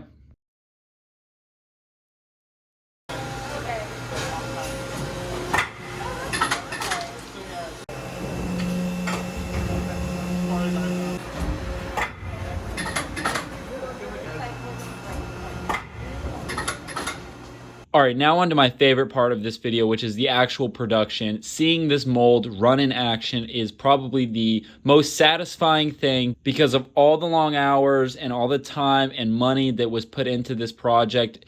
It finally came together and we're making parts, and they're going to be awesome when they are done. And I'm just super excited. It was so cool to see this running. And as you can see here, we got the mold running in just black ABS. I will be offering these in a couple different colors, but at the time we were just doing some black. And as you can see, it's a very large machine. It is, I'm 6'2", and this is me standing next to it. So a large machine. It's an older machine, but it was running great. And these video clips they're not sped up, but they're cut to just when the mold is opening and closing, because that's the only part that's kind of cool to watch. It does take a lot longer than, these videos show to make one of these. I think the cycle time is about 40 seconds, 40 seconds. So every 40 seconds, the mold opens up and ejects the parts, and then it closes back up again, and it just keeps going until you tell the machine to stop. So it is very automated. It is super cool to watch, and it's very satisfying to see, like I said, your parts just fall into a bin below, and yeah, it's just really cool, and this is definitely the best way to make high volume parts in plastic. So like I said, that mold was very expensive. All in all, this project's probably going to cost, it did cost around $20,000 for that mold that you're seeing run here. So that's a lot of upfront money to put into a project like this. So, you do the math. If I'm selling these M2s for around $10, that's 2,000 M2s that I have to sell to make just a break even. So there's a lot of upfront cost and investment in this mold and any mold that people make. And so, I'm used to it for example, the Halo Mark V armor that I sell. That was a very expensive mold. Not as expensive as this one. This is by far the largest, heaviest, most intricate and expensive mold I've ever dealt with in my life. It's actually mine. I own it, paid for. It's paid in cash. And yeah, like I said, super cool to watch it run. I hope you guys are enjoying these clips. I don't really know what else to go over in these clips other than, like I said, this is a very large machine. You can see the mold opening, the parts are ejecting. So those ejector pins that we'll probably talk about later in the video, that's those little pins that are pushing the parts out. And there's plenty of YouTube videos on YouTube. If you just type in on YouTube, how does injection molding work? There's lots of good videos explaining this. But basically, you just have the mold that's made out of steel, and it's just pushed together. You have your two halves, your A and your B side, and they're pushed together, and they're held under pressure at insane pressures. They're held shut. Plastic is injected that's molten and hot, obviously, and is injected into the mold. It fills the cavities where the parts are, and then once it cools, the mold opens and the pins push out the parts, and it just repeats the process. And that's how you get a lot of consumer goods. A lot of things, are injection molded. If you're watching this on a phone, chances are if you have a phone case, that was injection molded. If you ever drink out of a water bottle, those are blow molded, which is a similar process. And like the bottle caps are injection molded. Pretty much any plastic piece you see is injection molded. So it's very well-known process. Been doing this around for years and years and years. And Lego, as we all know, is injection molded parts as well. So yeah, here's some more pictures of me standing next to the machine, just watching the machine run. And yeah, I don't know what else to say to this, but super cool. Probably some of my favorite footage and video clips of this whole video. So I hope you guys are enjoying those. And if you have any questions, drop them in the comments. I can always do some follow-up videos and different content related to injection molding. And let's go ahead and go on to the actual design review and overview of the finished parts that you saw being molded in these clips. So without further ado, let's go look at the finished parts up close and personal. All right, guys, it is August 20th, 2021, and we've got the first batch of M2 parts here. So this is about, I think, 800, or no, this bin is 550, and then I have another 300 downstairs that I'm sorting right now. So that's the thing, is there's 15 parts that come in the M2 packaging, and they just have to be sorted now. So as you can see, they're all mixed in. We have, we have the M2 shields, we've got the heavy barrel, we've got the ammo cans, we've got the receivers, we've got the tripod legs, we've got all the different barrels, the butterfly grip, the pivot point, the charging handle, the sight. So there's a lot of different parts in here that have to be sorted. Luckily, it's actually pretty quick to sort these. It does take some time. The M2 shields are pretty easy just to kind of come in here and grab. They stand out pretty well. The water-cooled barrels are pretty easy to pick out. Same with the other barrels. The receivers are pretty big, so those are easy. So it's not that bad. It's just some time. So just realize when you're buying this, you're literally paying for everything from the mold, the design process, the time it took to mold them, the expense of molding them, sorting them, packaging them. So just keep that in mind when you guys are purchasing not only these products, but any product. You know, there's a lot of time that goes involved, especially with a smaller business like myself. I'm not some big corporate company that has all this stuff done in China. I'm doing this myself. My family's helping me out where they can, and there's a lot involved. So this is really cool. This is really exciting. It's really satisfying kind of sifting through this and just looking at all these parts, especially since I designed every single one of these pieces. It's really cool to kind of look in and be like, oh yeah, I remember when I was designing the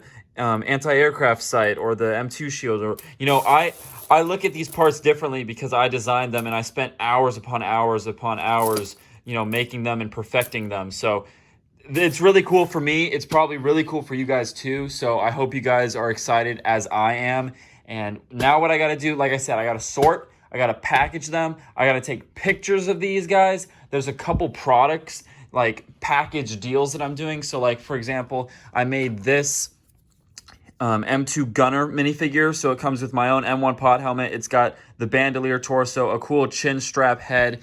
That'll be paired with an M2 along with a bunch of these sandbags here. So you can have this cool little diorama of the M2. So, and then of course, obviously they'll be sold as, you know, just M2s if you guys don't want the figures. So there's a lot to do. I guess I can show you guys these now. This is the packaging. So there's this giant bin.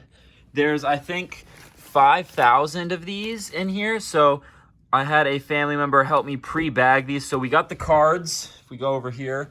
So in here, we've got, I've showed these before, I believe. We've got all these different cards here. Or they're not different, they're all the same. But on nice thick card stock there. So we got these. And then we have to take them and put them in these poly bags here. I think these are 3x3" poly bags. So put in there. And now they're ready to go. And all we have to do is open them up and put the M2 parts in, seal them up, and we're good to go. So I'll be going over this probably later in this video as far as, you know, kind of the packaging and how I went through that design process. I actually think I have some video clips of that. Yeah, you guys can pause that there and read all the statistics, or even better, you can buy one of these and get one for yourself and look at it in person. So we've got all of these. Like I said, there's like 5,000 of these. So, oh yeah, and I guess another thing is, so I've got about 850 of these. That's not all of them that I'm having made. So this is what I have for the first batch, and I'm getting probably another, oh boy, I mean, I've got 5,000 packs, so I'll have close to 5,000 complete M2s very shortly. So they're working on it. We had to iron out some problems, and I'll go into that probably in another video clip.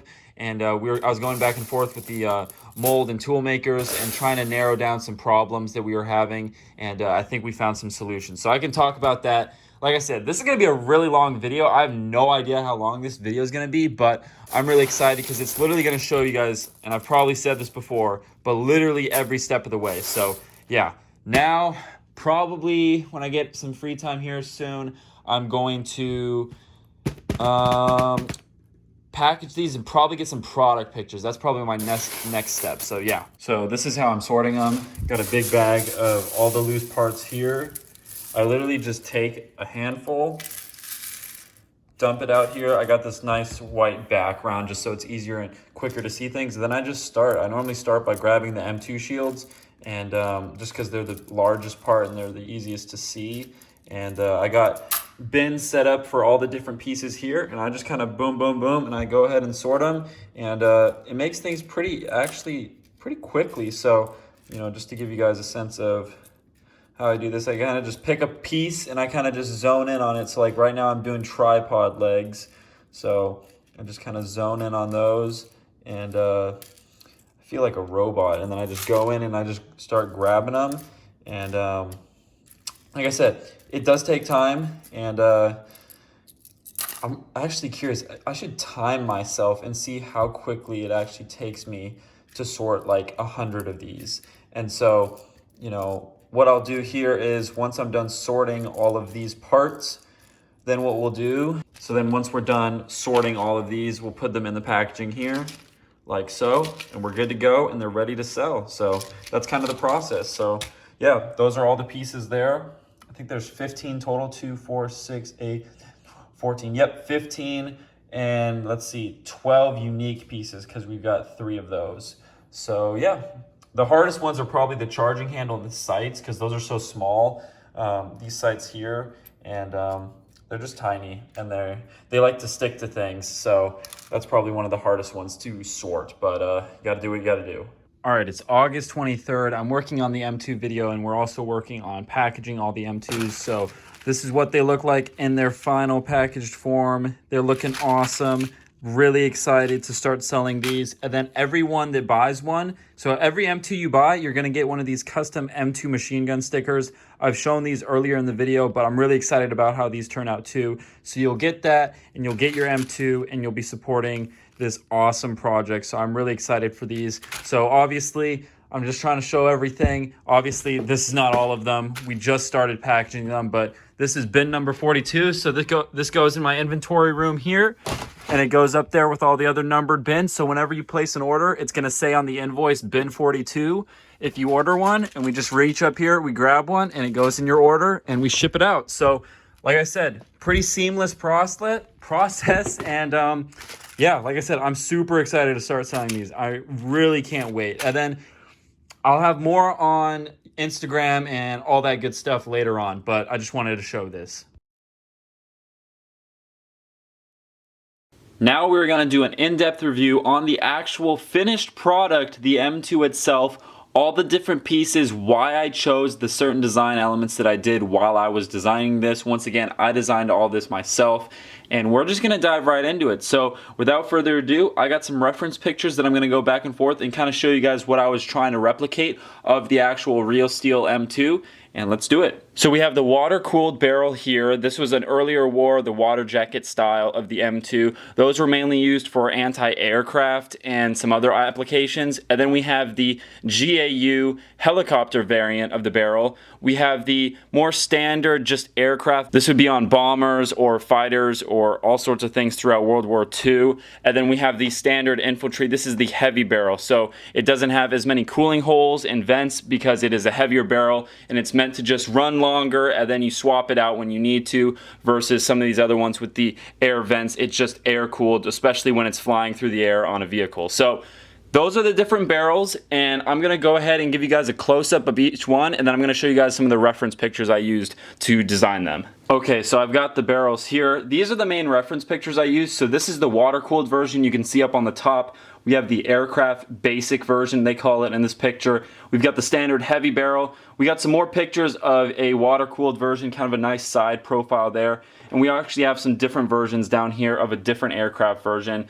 But basically, and then of course, I think I have a picture of it. Yeah, right here. This is the GAU helicopter barrel. And this is also where I got the inspiration to make that extra sight piece. You can see I was starting to sketch out some pieces there. And that's the main, this is like the main picture that I got the idea to do this little extra sight piece that you can see right there. So basically, those are the main reference pictures for this. And if we just kind of go over them, one of the main things, if we start off with the water-cooled barrel that I really wanted to nail down, is I didn't want it to be too big. So if there's the piece right there, I didn't want it to be too big, but it also has to kind of scale with the M2 properly. So that was kind of a challenge. I went back and forth. That was probably the last piece that I designed out of all of these parts. And another thing that I really wanted to highlight was, you can see there is a front sight up there, and then we also have the water ports, so where you pour the water in, and then where you have the drainage hole, basically. So you have two different posts there, and if we actually zoom in on this M2 barrel here, you can see we have the front sight there, we've got the rear hole, and then we got a bottom hole there. And then also if you look at the end, it's actually a very interesting shape. So obviously we have a hole in it just to make it look like, you know, a real firearm and it could shoot out of, but it's got this interesting shape on the end, and that was actually designed off of, if you look at, I believe it was this picture right here. It's kind of hard to see, but that was kind of the shape that I was going for on the end of that. I didn't want it to be too crazy, but I definitely wanted it to be there. So that's kind of the main reason I did that. Okay, so taking a look at the helicopter barrel version here, it's got this very distinct, like, they call it a duckbill brake on it in the shotgun world, at least, and that's kind of what it reminds me of. And we also have a hole on the end of it here, but it's got venting holes on 4 sides, and then actually this piece here, that larger diameter, you can still attach the M2 shield onto that. So if you really want to, you could put an M2 shield on that. And then we also have the anti-aircraft sight, which is removable, so it's simply that you just put on before the barrel, and you can just slide that off. If you don't want it, you can just put the barrel back on, and you got just that. But for example, so obviously in this picture, this is really where I got the inspiration to do that. So in this picture, the proper variant would be to have the sight on and then put the barrel on. So there's plenty of ways you can configure this gun, and that's what I wanted. So if you want the sight, you can put it on. If you don't have to. And then if you want, you can take your M2 shield and you can slide that over the end of the barrel, and you can put that on, and you can still have the sight. So there's a bunch of different ways you can configure this, and that's what I really liked about it. Okay, so moving on to the standard heavy barrel, there's plenty of pictures of this out there on the internet, and it's a pretty straightforward design. If we go ahead and zoom in on this right here, so as you can see, it's pretty straightforward design. We've got the main heat shield in the back. It has 4 holes, then 3 holes, then 4 holes, or vent ports. It's got this secondary diameter right there, and then it's a tapered barrel with the muzzle brake, and then we got a hole on the end. And once again, it is removable, and you can swap this out for any other barrels that you would like. But I've had this design for a while. If you go back to the beginning part of this video where I showed those sketches, so I've had that designed out for quite a while. But you know, just looking back at the actual pictures here, I'm really happy that it's a pretty straightforward design. You know, looking at this picture too, I want to eventually do a version or a separate piece that you can have this quick change barrel, because that is a more modern version of the M2, and I think that would be a cool piece to include. So maybe coming soon for sure on that little piece there. And then as far as the other aircraft, the basic version of the aircraft barrel, it's the same thing as the helicopter version, except it's a little bit shorter, and it's got a different muzzle brake. It's more of a simple muzzle brake there. So that is supposed to be that barrel right there. So here's just a quick look at the AA sight itself. I just thought I would show you guys it. This is with the helicopter barrel. So like I said, you could put this on any of the barrel attachments you want. I think it's a really cool little accessory. The sights actually line up with it. If I can hold it, they line up pretty much almost on the center there. And like I said, I'm actually really curious to see what people use this piece for, because they'll probably use it on some other brick-built guns. So I'm really excited for that. So I just thought I would pop in here and show you guys the AA sight. There's nothing much to it. I already kind of showed it on the GAU barrel, the reference picture there. It's pretty straightforward, but that was another last minute thing. I was like, you know what, what's another accessory I can throw in with this M2 pack that'll give you guys more customization and options. So I think that was a well-needed little accessory. So I'm really happy with how that turned out. All right, let's go on to the receiver. This is a component that I really wanted to nail all the details that I could on this and really set myself apart from some other companies. So first of all, I guess let's just start off with the rivets. So you can see on the M2, there's rivets on the bottom and the top of the sides of the receiver here. Now, if you guys remember in that old drawing that I drew back when I was like 11 or 12, I actually had the rivets on the bottom. So before anyone made the M2, I know I wanted to add rivets. And you know, just looking at all these pictures, it just kind of stands out. You can see them here, you can see them here.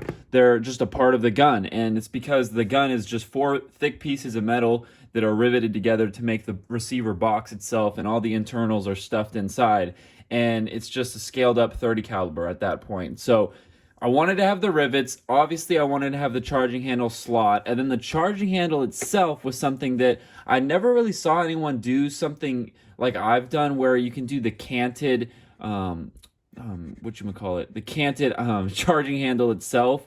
And so if you guys watch any of these historical videos, I'll put links to some in the description, but basically this gives you a mechanical advantage because it swings down and then you pull it back, and that's because it's got a decent sized recoil spring, and it's just a heavy and overall large gun. So having that little bit of mechanical advantage is really nice. You can see how it's in this upright position. So if you had it just coming out straight out the side, like just a bar, that wouldn't be accurate at all. So this is actually how it is in the real world.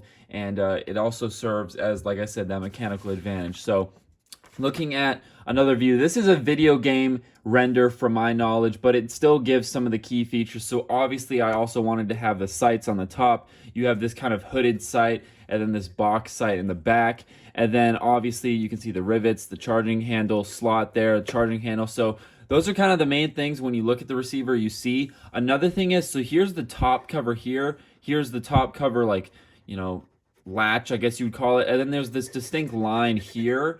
And you can actually also see that right here and right here. So you'll see later on my receiver, I point that out. I wanted to make that difference to kind of break up the flatness and, you know, the top of the receiver. So moving on down here, once again, we can see that charging handle there is in an upright position. You can see those rivets. So like I said, there's only a couple things on this receiver that, without getting too detailed, like, yeah, I could go in and do every little detail and cut into this receiver, but it'd just be overkill. So I wanted to pick what are the top things. And then looking here, once again, you see the rivets, you see the back of the receiver, you see this slot in all of the backs of the buffer tube. That was another main thing that I really wanted to nail. If we go back to this picture here of the actual, well, you can see it here. You can see the slot there, you can see it there, you can see it in that actual piece in the exploded view. And then I drew this picture. This is kind of what the back of the receiver looks like. It's kind of got this I-beam shape to it.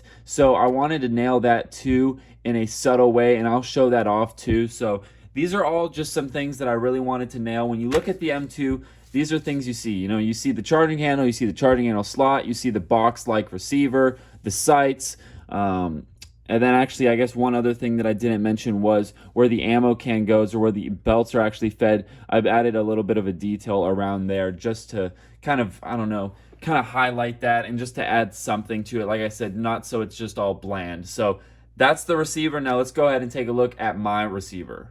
Here's actually a good picture. This is not as accurate. This is, I think, a video game render, but you can see the rivets there. You can see this distinct difference here. This is where this is to open up the top cover here. So this is kind of a distinct line here. But yeah, that's really what I was going for right there. Those rivets, this larger piece of metal on top, the sights, obviously, charging handle. All right, moving on to probably my favorite, the receiver itself. Now this guy, there's a lot of little intricacies that I really wanted to be on this receiver part. So I guess a couple of the main differences is we have some rivets on the top and the bottom of the receiver. Now, there's a couple reasons why I did this. Like I showed you guys, if you look at the back end of the receiver, it has this notorious kind of like I-beam shape, and I really wanted that to be present. In doing so, I was able to add the rivets. And then if you also look back at the beginning of this video to those original sketches, I had some rivets down below here, so I knew I wanted some kind of detail. So looking at those reference pictures, obviously the M2 is notorious for being a scaled up version of the 30 cal, and it's basically just a giant metal box with pieces on all four sides that are riveted together, and then you have the bolt and all the internals inside. And then I would say another thing that's very simple was I added just a little, like a 5/1000 tall rectangle on the top here that connects from there to there, that line right there, and that just kind of breaks up the top of the receiver so it's not all completely flat and one plane, and it looks really good. It's those little, like I was saying, little subtle details that stand out. Same goes with, I talked about on the back here, the little slot and the secondary diameter back there. So those little things make a huge difference. And now probably one of the more important things here on this receiver that sets it apart from all the other competitors is the charging handle. Now, the charging handle, it's not grippable by a Lego minifigure. So if I put a Lego minifigure's hand next to it, you can see it's a lot smaller. But there's two things. One, that's accurate, because if that was grippable, I know scaling in Lego is very difficult, but if that was grippable, that means like the diameter of that would be like the size of a soda can, and that's just not true in real life. And then another thing is, this is not only removable, but you can position that charging handle any direction you want. So you can swing it down like this, or you could have it at a 45-degree angle like that, and that's actually how it sits on the real steel M2. If you watch videos, the reason why it's a cammed bolt handle is because it gives you a mechanical advantage because of how heavy the bolt and all the internals and the recoil spring is to pull that bolt back. So having it swing down to the back and then you pull it, that's what gives it a mechanical advantage, and that's how it actually sits. So Unlike other machine guns where it's quite literally just a rod sticking out the side for your charging handle, that's not the case with this M2. So this is accurate compared to some other people that do M2s that just have a bar sticking out the side. So I really wanted that to be the case, and I'm glad I made that design change. And other than that, the receiver is pretty much symmetrical, other than you have the charging handle. Like I said, the charging handle, it's positionable, it's movable, it's removable. You can put it on the other side if you wanted to. You can take it out completely if you're putting it in an aircraft. And yeah, so I'm really happy with those subtle details of the receiver that really make it stand out. And yeah, I guess I'll show you one more view from the back side so you can see kind of that I-beam shape there. So that's really iconic in my opinion. You got the top there with that just little lip. You can barely see it and you can barely feel it, but it's just there and it gives it that little subtlety. So I'm really happy with it. And obviously, let's go ahead and talk about the ammo can next, because that goes hand in hand with the receiver. So this is probably the main reference I use for the ammo can here. So in the second, I'll do a close-up and I'll explain this and show this on my actual part, but you can see you have the actual ammo can here, and then you have a sheet metal box that just holds the ammo can onto the vehicle or the tripod. And that's pretty common with especially these larger caliber weapons. You know, 30 caliber ammo can's not that heavy, but a 50 cal ammo can, especially fully loaded, is definitely a lot heavier. So you need some way to support that and hold that. So that's why you will see on my part there is this kind of triangle shape and then it goes down. And so that was the main reference for the ammo can. And then of course, I really wanted to have an accurate, if I move this down, I really wanted to have an accurate bullet and then also the actual links or the round, not just the bullet. So the whole 50 cal round and then the actual chain links that hold it together in, you know, all of these pictures. So I'll show the close-up now of that and you can see how it really matches these reference pictures. All right, so the ammo can, this was a fun part to design, especially those little bullets. So like I said, I'm trying to make this the most accurate I can, and I think I did the best job that I could. So a couple things. Obviously, if we look at those reference pictures, so there's two things happening here. The actual ammo can is this piece here. This kind of like slanted piece is actually a sheet metal holder that you set the ammo can inside of that's normally attached to the side of an M2. So that's just one thing. And then if we spin this around, it's pretty much the same on all sides, but the bullets on top, the actual 50 cal rounds, are a lot more detailed than some of the other companies. So you can actually see what I did was I actually have this, I guess if you look at the back here, you have this is the actual round. This second diameter here, the largest one here, that's to symbolize the actual 50 cal links that are holding the rounds together. So I think that's really cool. And you'll probably already see in this video why I put the gate location right there. And another thing that I wanted to do, obviously it's got a stud hole. I don't know if I've mentioned that here. So you can connect it to a stud down on the bottom. But the biggest thing that I wanted for this is I wanted it to be accurate when you put it in the actual receiver. So if you look at the receiver here, and this is with the ammo can installed, you actually see the round right there. It's not just like a tab or something else. So it actually looks like you're loading live rounds in there. And so I'm really excited to see people when they start painting these like a brass color, because you'll be able to see that on the inside there, and it actually looks like a round is loading in there. So that wasn't that hard of a design, and it's that little subtlety. So you know, when you have an M2, let's say like this, from the side angle, you can actually see on the inside or the opposite side, you can actually see the round right there, as you would in real life. So I think that is super cool. So it's little details like that. The second I started designing it, I was like, this needs to be a part of the ammo can. So like I said, I'm trying to be as detailed as I possibly can when it comes to these parts. So I hope you guys are picking up on that and enjoying that detail.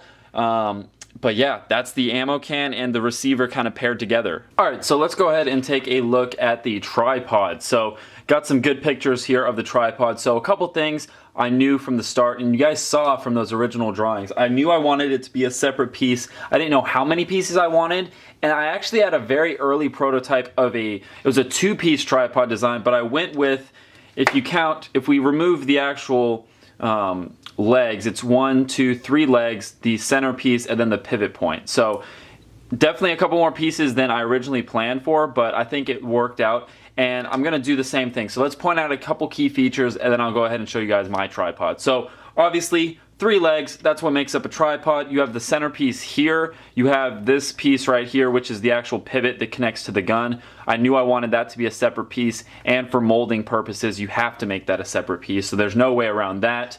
So 3 legs, the centerpiece here, and then the 2 things, so like I said, going back to trying to find what are the key, when you look at this tripod for the M2, what are the things that stand out? Just the tripod, nothing else. And the main things I noticed on all of these pictures were there were these little pieces of metal here, right there, right there. You can see these are old reference pictures. I even circled them. So those were all something I saw in common, and I was like, okay. Another thing is on the bottom of the feet, there are these little pieces of sheet metal that, and I'm assuming what they're for is you press those down into the dirt and it keeps the whole gun in place. So I was like, okay, between that and that, how can I make this tripod, the most accurate that I can? So now let's go ahead and look at the tripod itself, and I'm going to show you guys what I was able to do.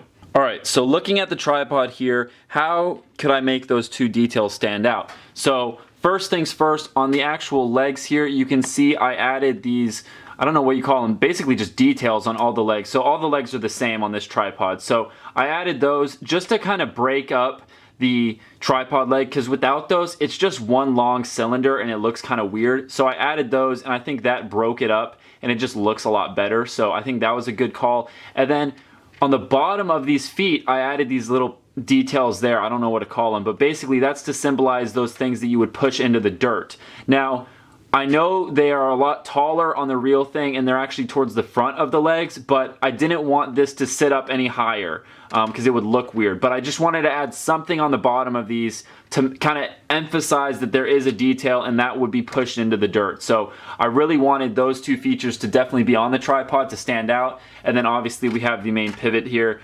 Nothing too special there. It's pretty much the same shape as the reference picture that I showed you guys there. It's really a pretty basic design. It's literally just a pin, and then this is, where the receiver actually clips in. So real steel to the small version, it's a pretty simple part there. And like I said, for molding purposes, that has to be a separate piece. So that is the tripod, and I think I nailed it with just a couple key differences there that really make it stand out and a little bit more accurate. Alright, so let's take a look at the butterfly grip on the back of the gun. So I'm going to show you first the reference pictures, then I'm going to do a close-up of the actual part just because it's going to be a little bit easier. So a couple things on the butterfly grip. Obviously I wanted the grips, and I wanted those to be grippable by Lego. And then there's really not that much detail to this other than like the overall shape of this. And then I did want obviously the trigger to be on there. You can see that also right there. And here's actually a really good picture of it right here. So and I'll talk more about this because it's kind of correlated with the receiver because of this buffer tube that comes in the back here. So I'm going to do a close-up of that, and I'm also going to show you part of the receiver. And if we take note, you can see in all these pictures here, you have the back of this screw here has this, oh there it is, this flat blade, like I guess it would almost be like for a screwdriver or something, but you can see that in this picture here. You can see it very clearly right there. You can see that slot. You can see that slot right there. That's probably the best picture right there. So take note of that, and let's do a close-up. Alright, so now we got a close-up of the actual back of the butterfly grip here. So obviously we have the 2 grips there. You can grab those with the minifigure. You have the actual trigger there. And the biggest thing that I noticed, so I was trying to pick what are some of the key details that in my opinion need to be on the M2, and this was kind of a last minute one. And now since this is modular, this isn't actually on the butterfly grip, but if we take this off, you can see on the back of the receiver there, I did that little slot, and then there's actually 2 diameters. So there's the larger diameter, and then there's a secondary diameter, and then I did the slot through it. And so when you have the butterfly grip attached, if I push this on, it gives that effect that I showed you guys on all those reference photos. So it's little things like that that make it really accurate in my opinion. So like I said, I'm trying to make the best M2 that I can. So that little accuracy there, to me, in my opinion, definitely needs to be there. And it doesn't over detail the gun. And it just adds that little bit of extra detail that some of the other competitors don't have, which I think is really cool. So that's pretty much all for the butterfly grip. I mean, you got the trigger there, you got the grips.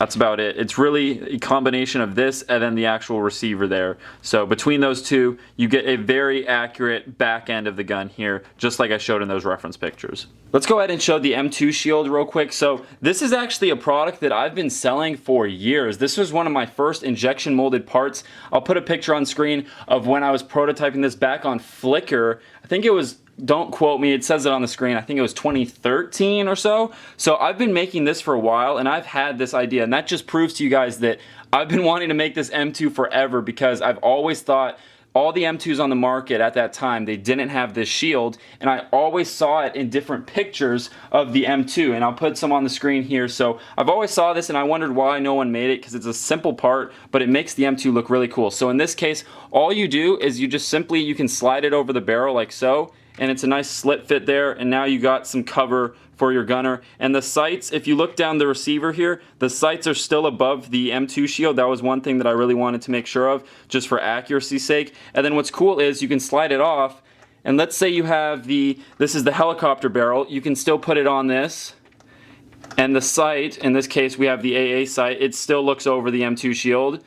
And let's say you want to go to the standard aircraft barrel, you can put it on there. So it goes on all the barrels except for the water cooled, because there's no reason to put it on the water cooled, because that wouldn't be accurate. That's like the only one that's not accurate. Also, I don't ever see why, honestly, I don't see why you would put it on anything but the main heavy barrel. That's like the most common variant to have with a shield on it. And then what's really cool is when you go ahead and you put it on a, so this is where it really shines, it's on vehicles. It looks really nice with the M2 shield on the vehicles. So that's really where you see them. I've seen them on top of Abrams tanks. A lot of Humvees have a similar shield or gun shield for their M2. So I'm really happy that I was able to bring that to market. I mean, like I said, I've been selling the M2 shields for the past, I want to say at least 6 or 7 years. So, but now you can finally get it with my own M2, which is what's really cool. So that's the M2 shield. So for those that wanted a better look at the packaging, let's take a look at it. We got the M2 machine gun, Browning 50 cal machine gun with tripod,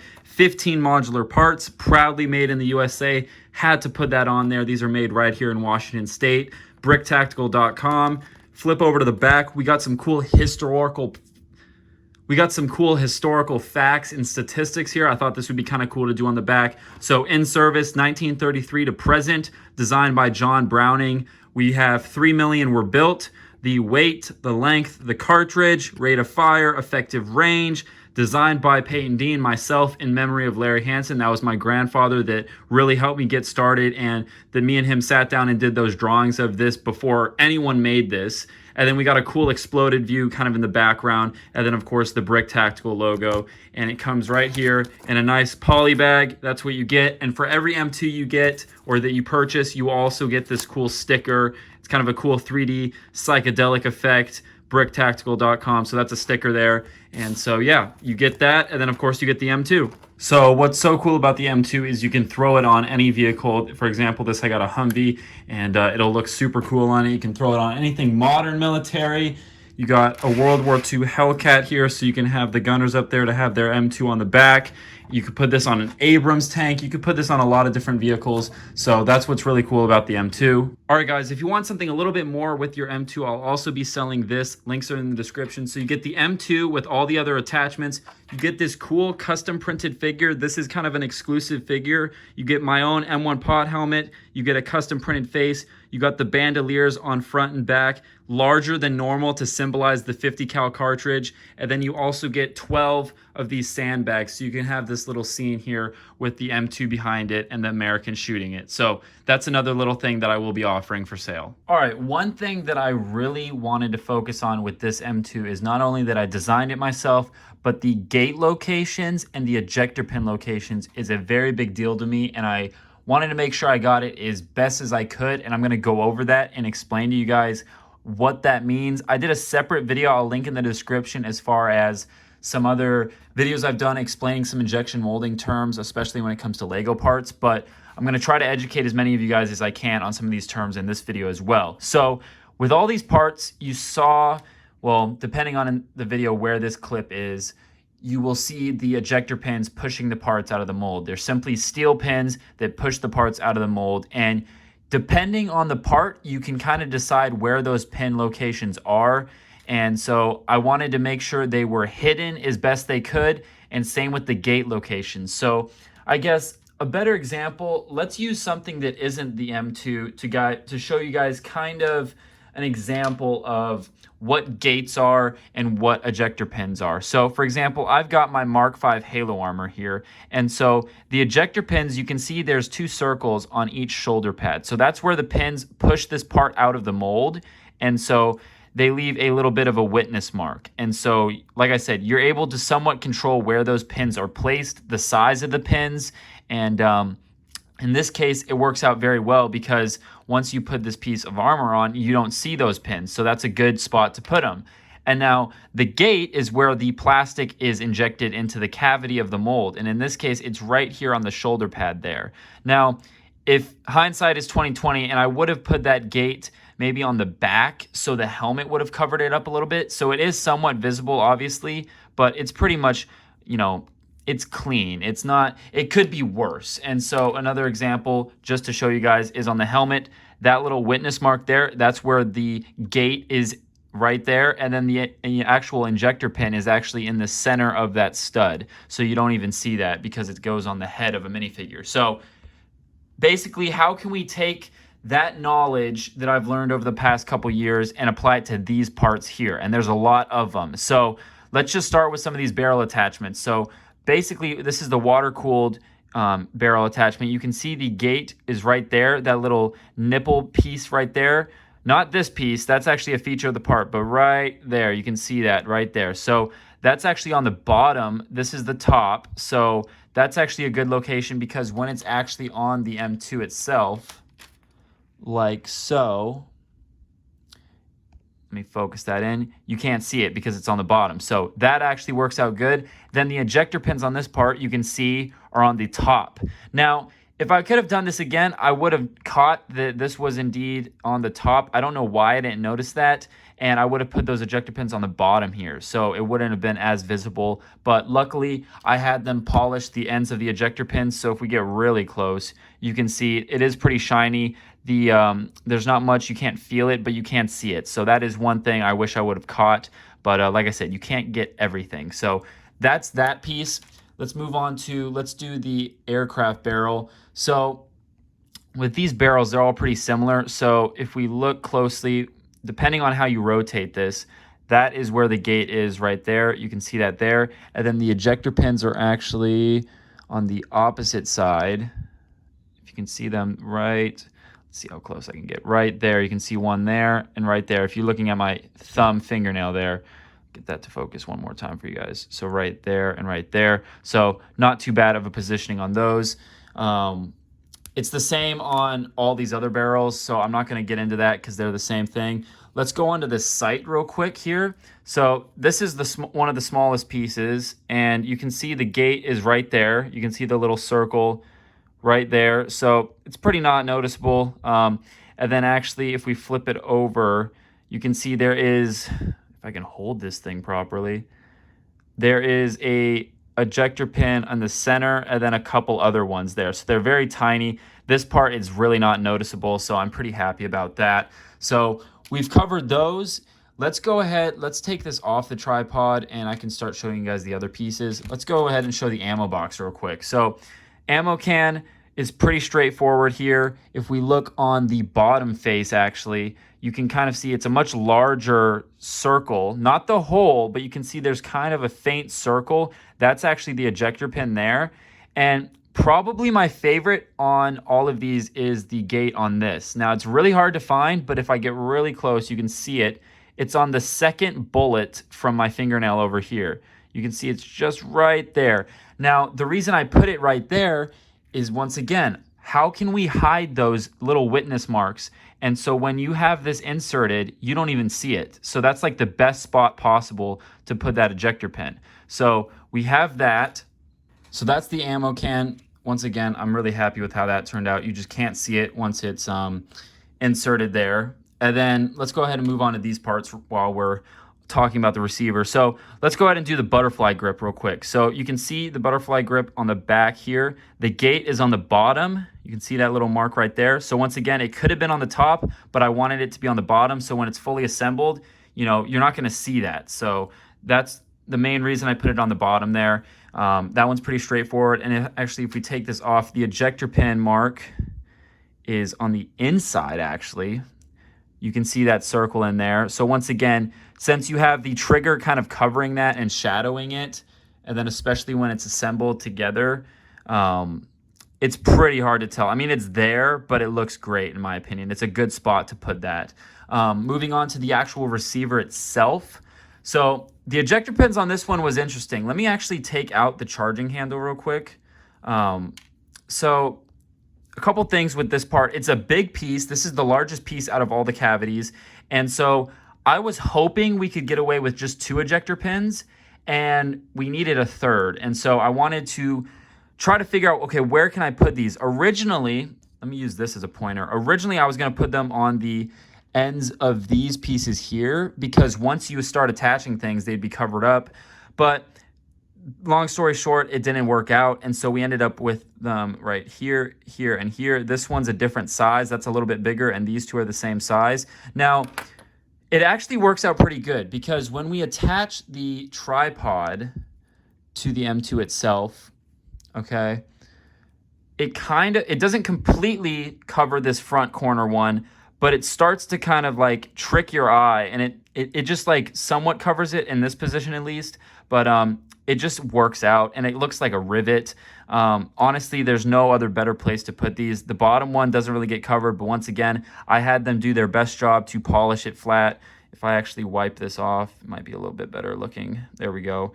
And then this top middle one, once we insert the, let me go ahead and show you guys what I thought was kind of cool about this. Let me just show this real quick. Charging handle, pretty straightforward. The gate is on the bottom piece. The ejector pin's on the front. So when you insert this into the receiver, you don't even see the gate because it's inside the receiver. And then what I like about this is the most accurate position to position this charging handle, because you can rotate this and swing it around, is in this position about 45 degrees. And that actually covers that ejector pin perfectly. So it ended up working out pretty well.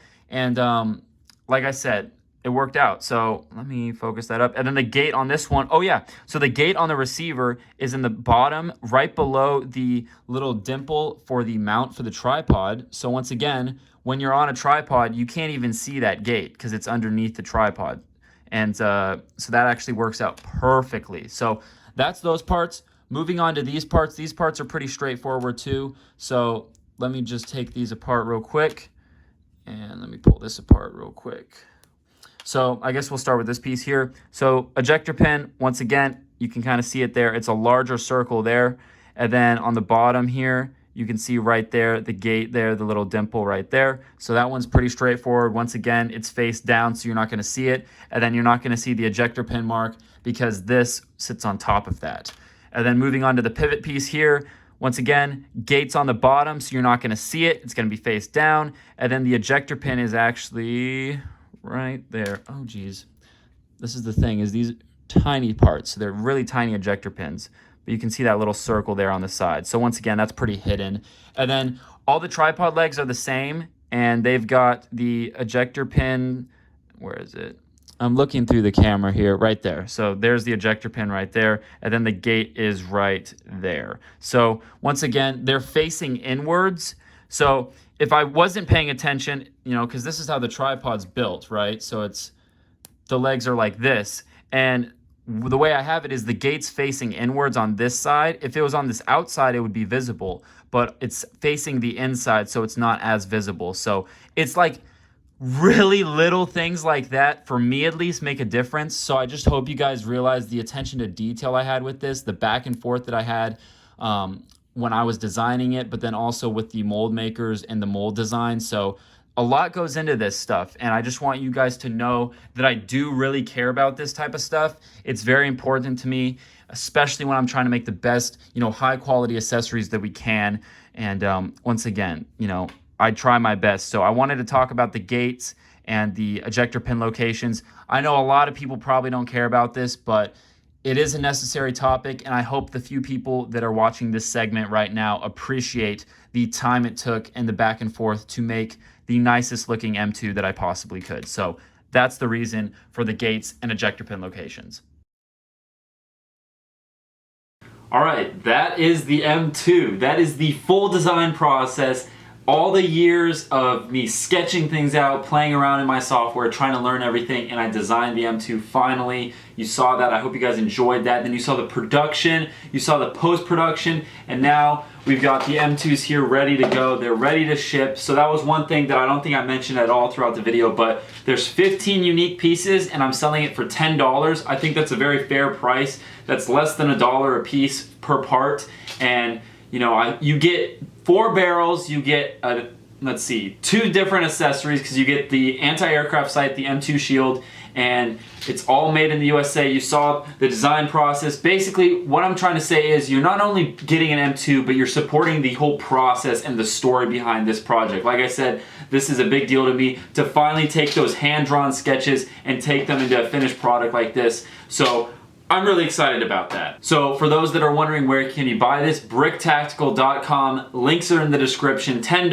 I'll also be selling that little sandbag and the minifigure kit. So go ahead and buy those. Links are in the description. I don't know when this video is going to be posted. It's currently August 24th. So whenever this video is up, links are in the description. Check the Instagram for more pictures, but it is out now along with all my other products I sell on my website, so go check it out right now. So I guess before we end the video, some final thoughts. I think this was a cool project overall. I learned so much about injection molding, about designing, 3D modeling, all of that, because it really pushed my knowledge on, 3D modeling in my CAD software. I learned a lot about draft angles, mold making, back and forth with a tooling maker. Now I'm starting to get a dialed in process on making new parts for you guys, which is good for you, saves time for me, which will save money for you guys when I come out with new items. So I'm really excited about that. This is by far the most expensive mold I made. Like I said, all in all, this project about $20,000 to get these parts made. So definitely go pick one up if you don't mind, because I have to make that money back to break even, but I appreciate all the support regardless. The last thing I'm going to mention is there's going to be a lot of critics to this because it is a M2 machine gun. There are other companies that have made this. Now, this is my one comment I will say to that is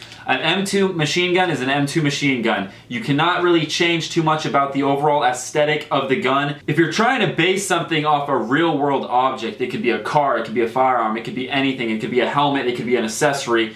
You can't really drift too far off from it, otherwise it's not going to be accurate. I have the Lego AK-47 and I have a couple key differences than the plethora of other companies that make that, but you can't really drift too far off from that, otherwise it's not known as an AK. It doesn't have the same looks and the features. So I tried to make this as accurate as I could. I explained that through the design and the review stage of this, all the little intricacies that I put into the gun that other companies didn't. So I hope those stand out to you guys. I'm a real hardcore firearms guy, so I really like picking up on those things.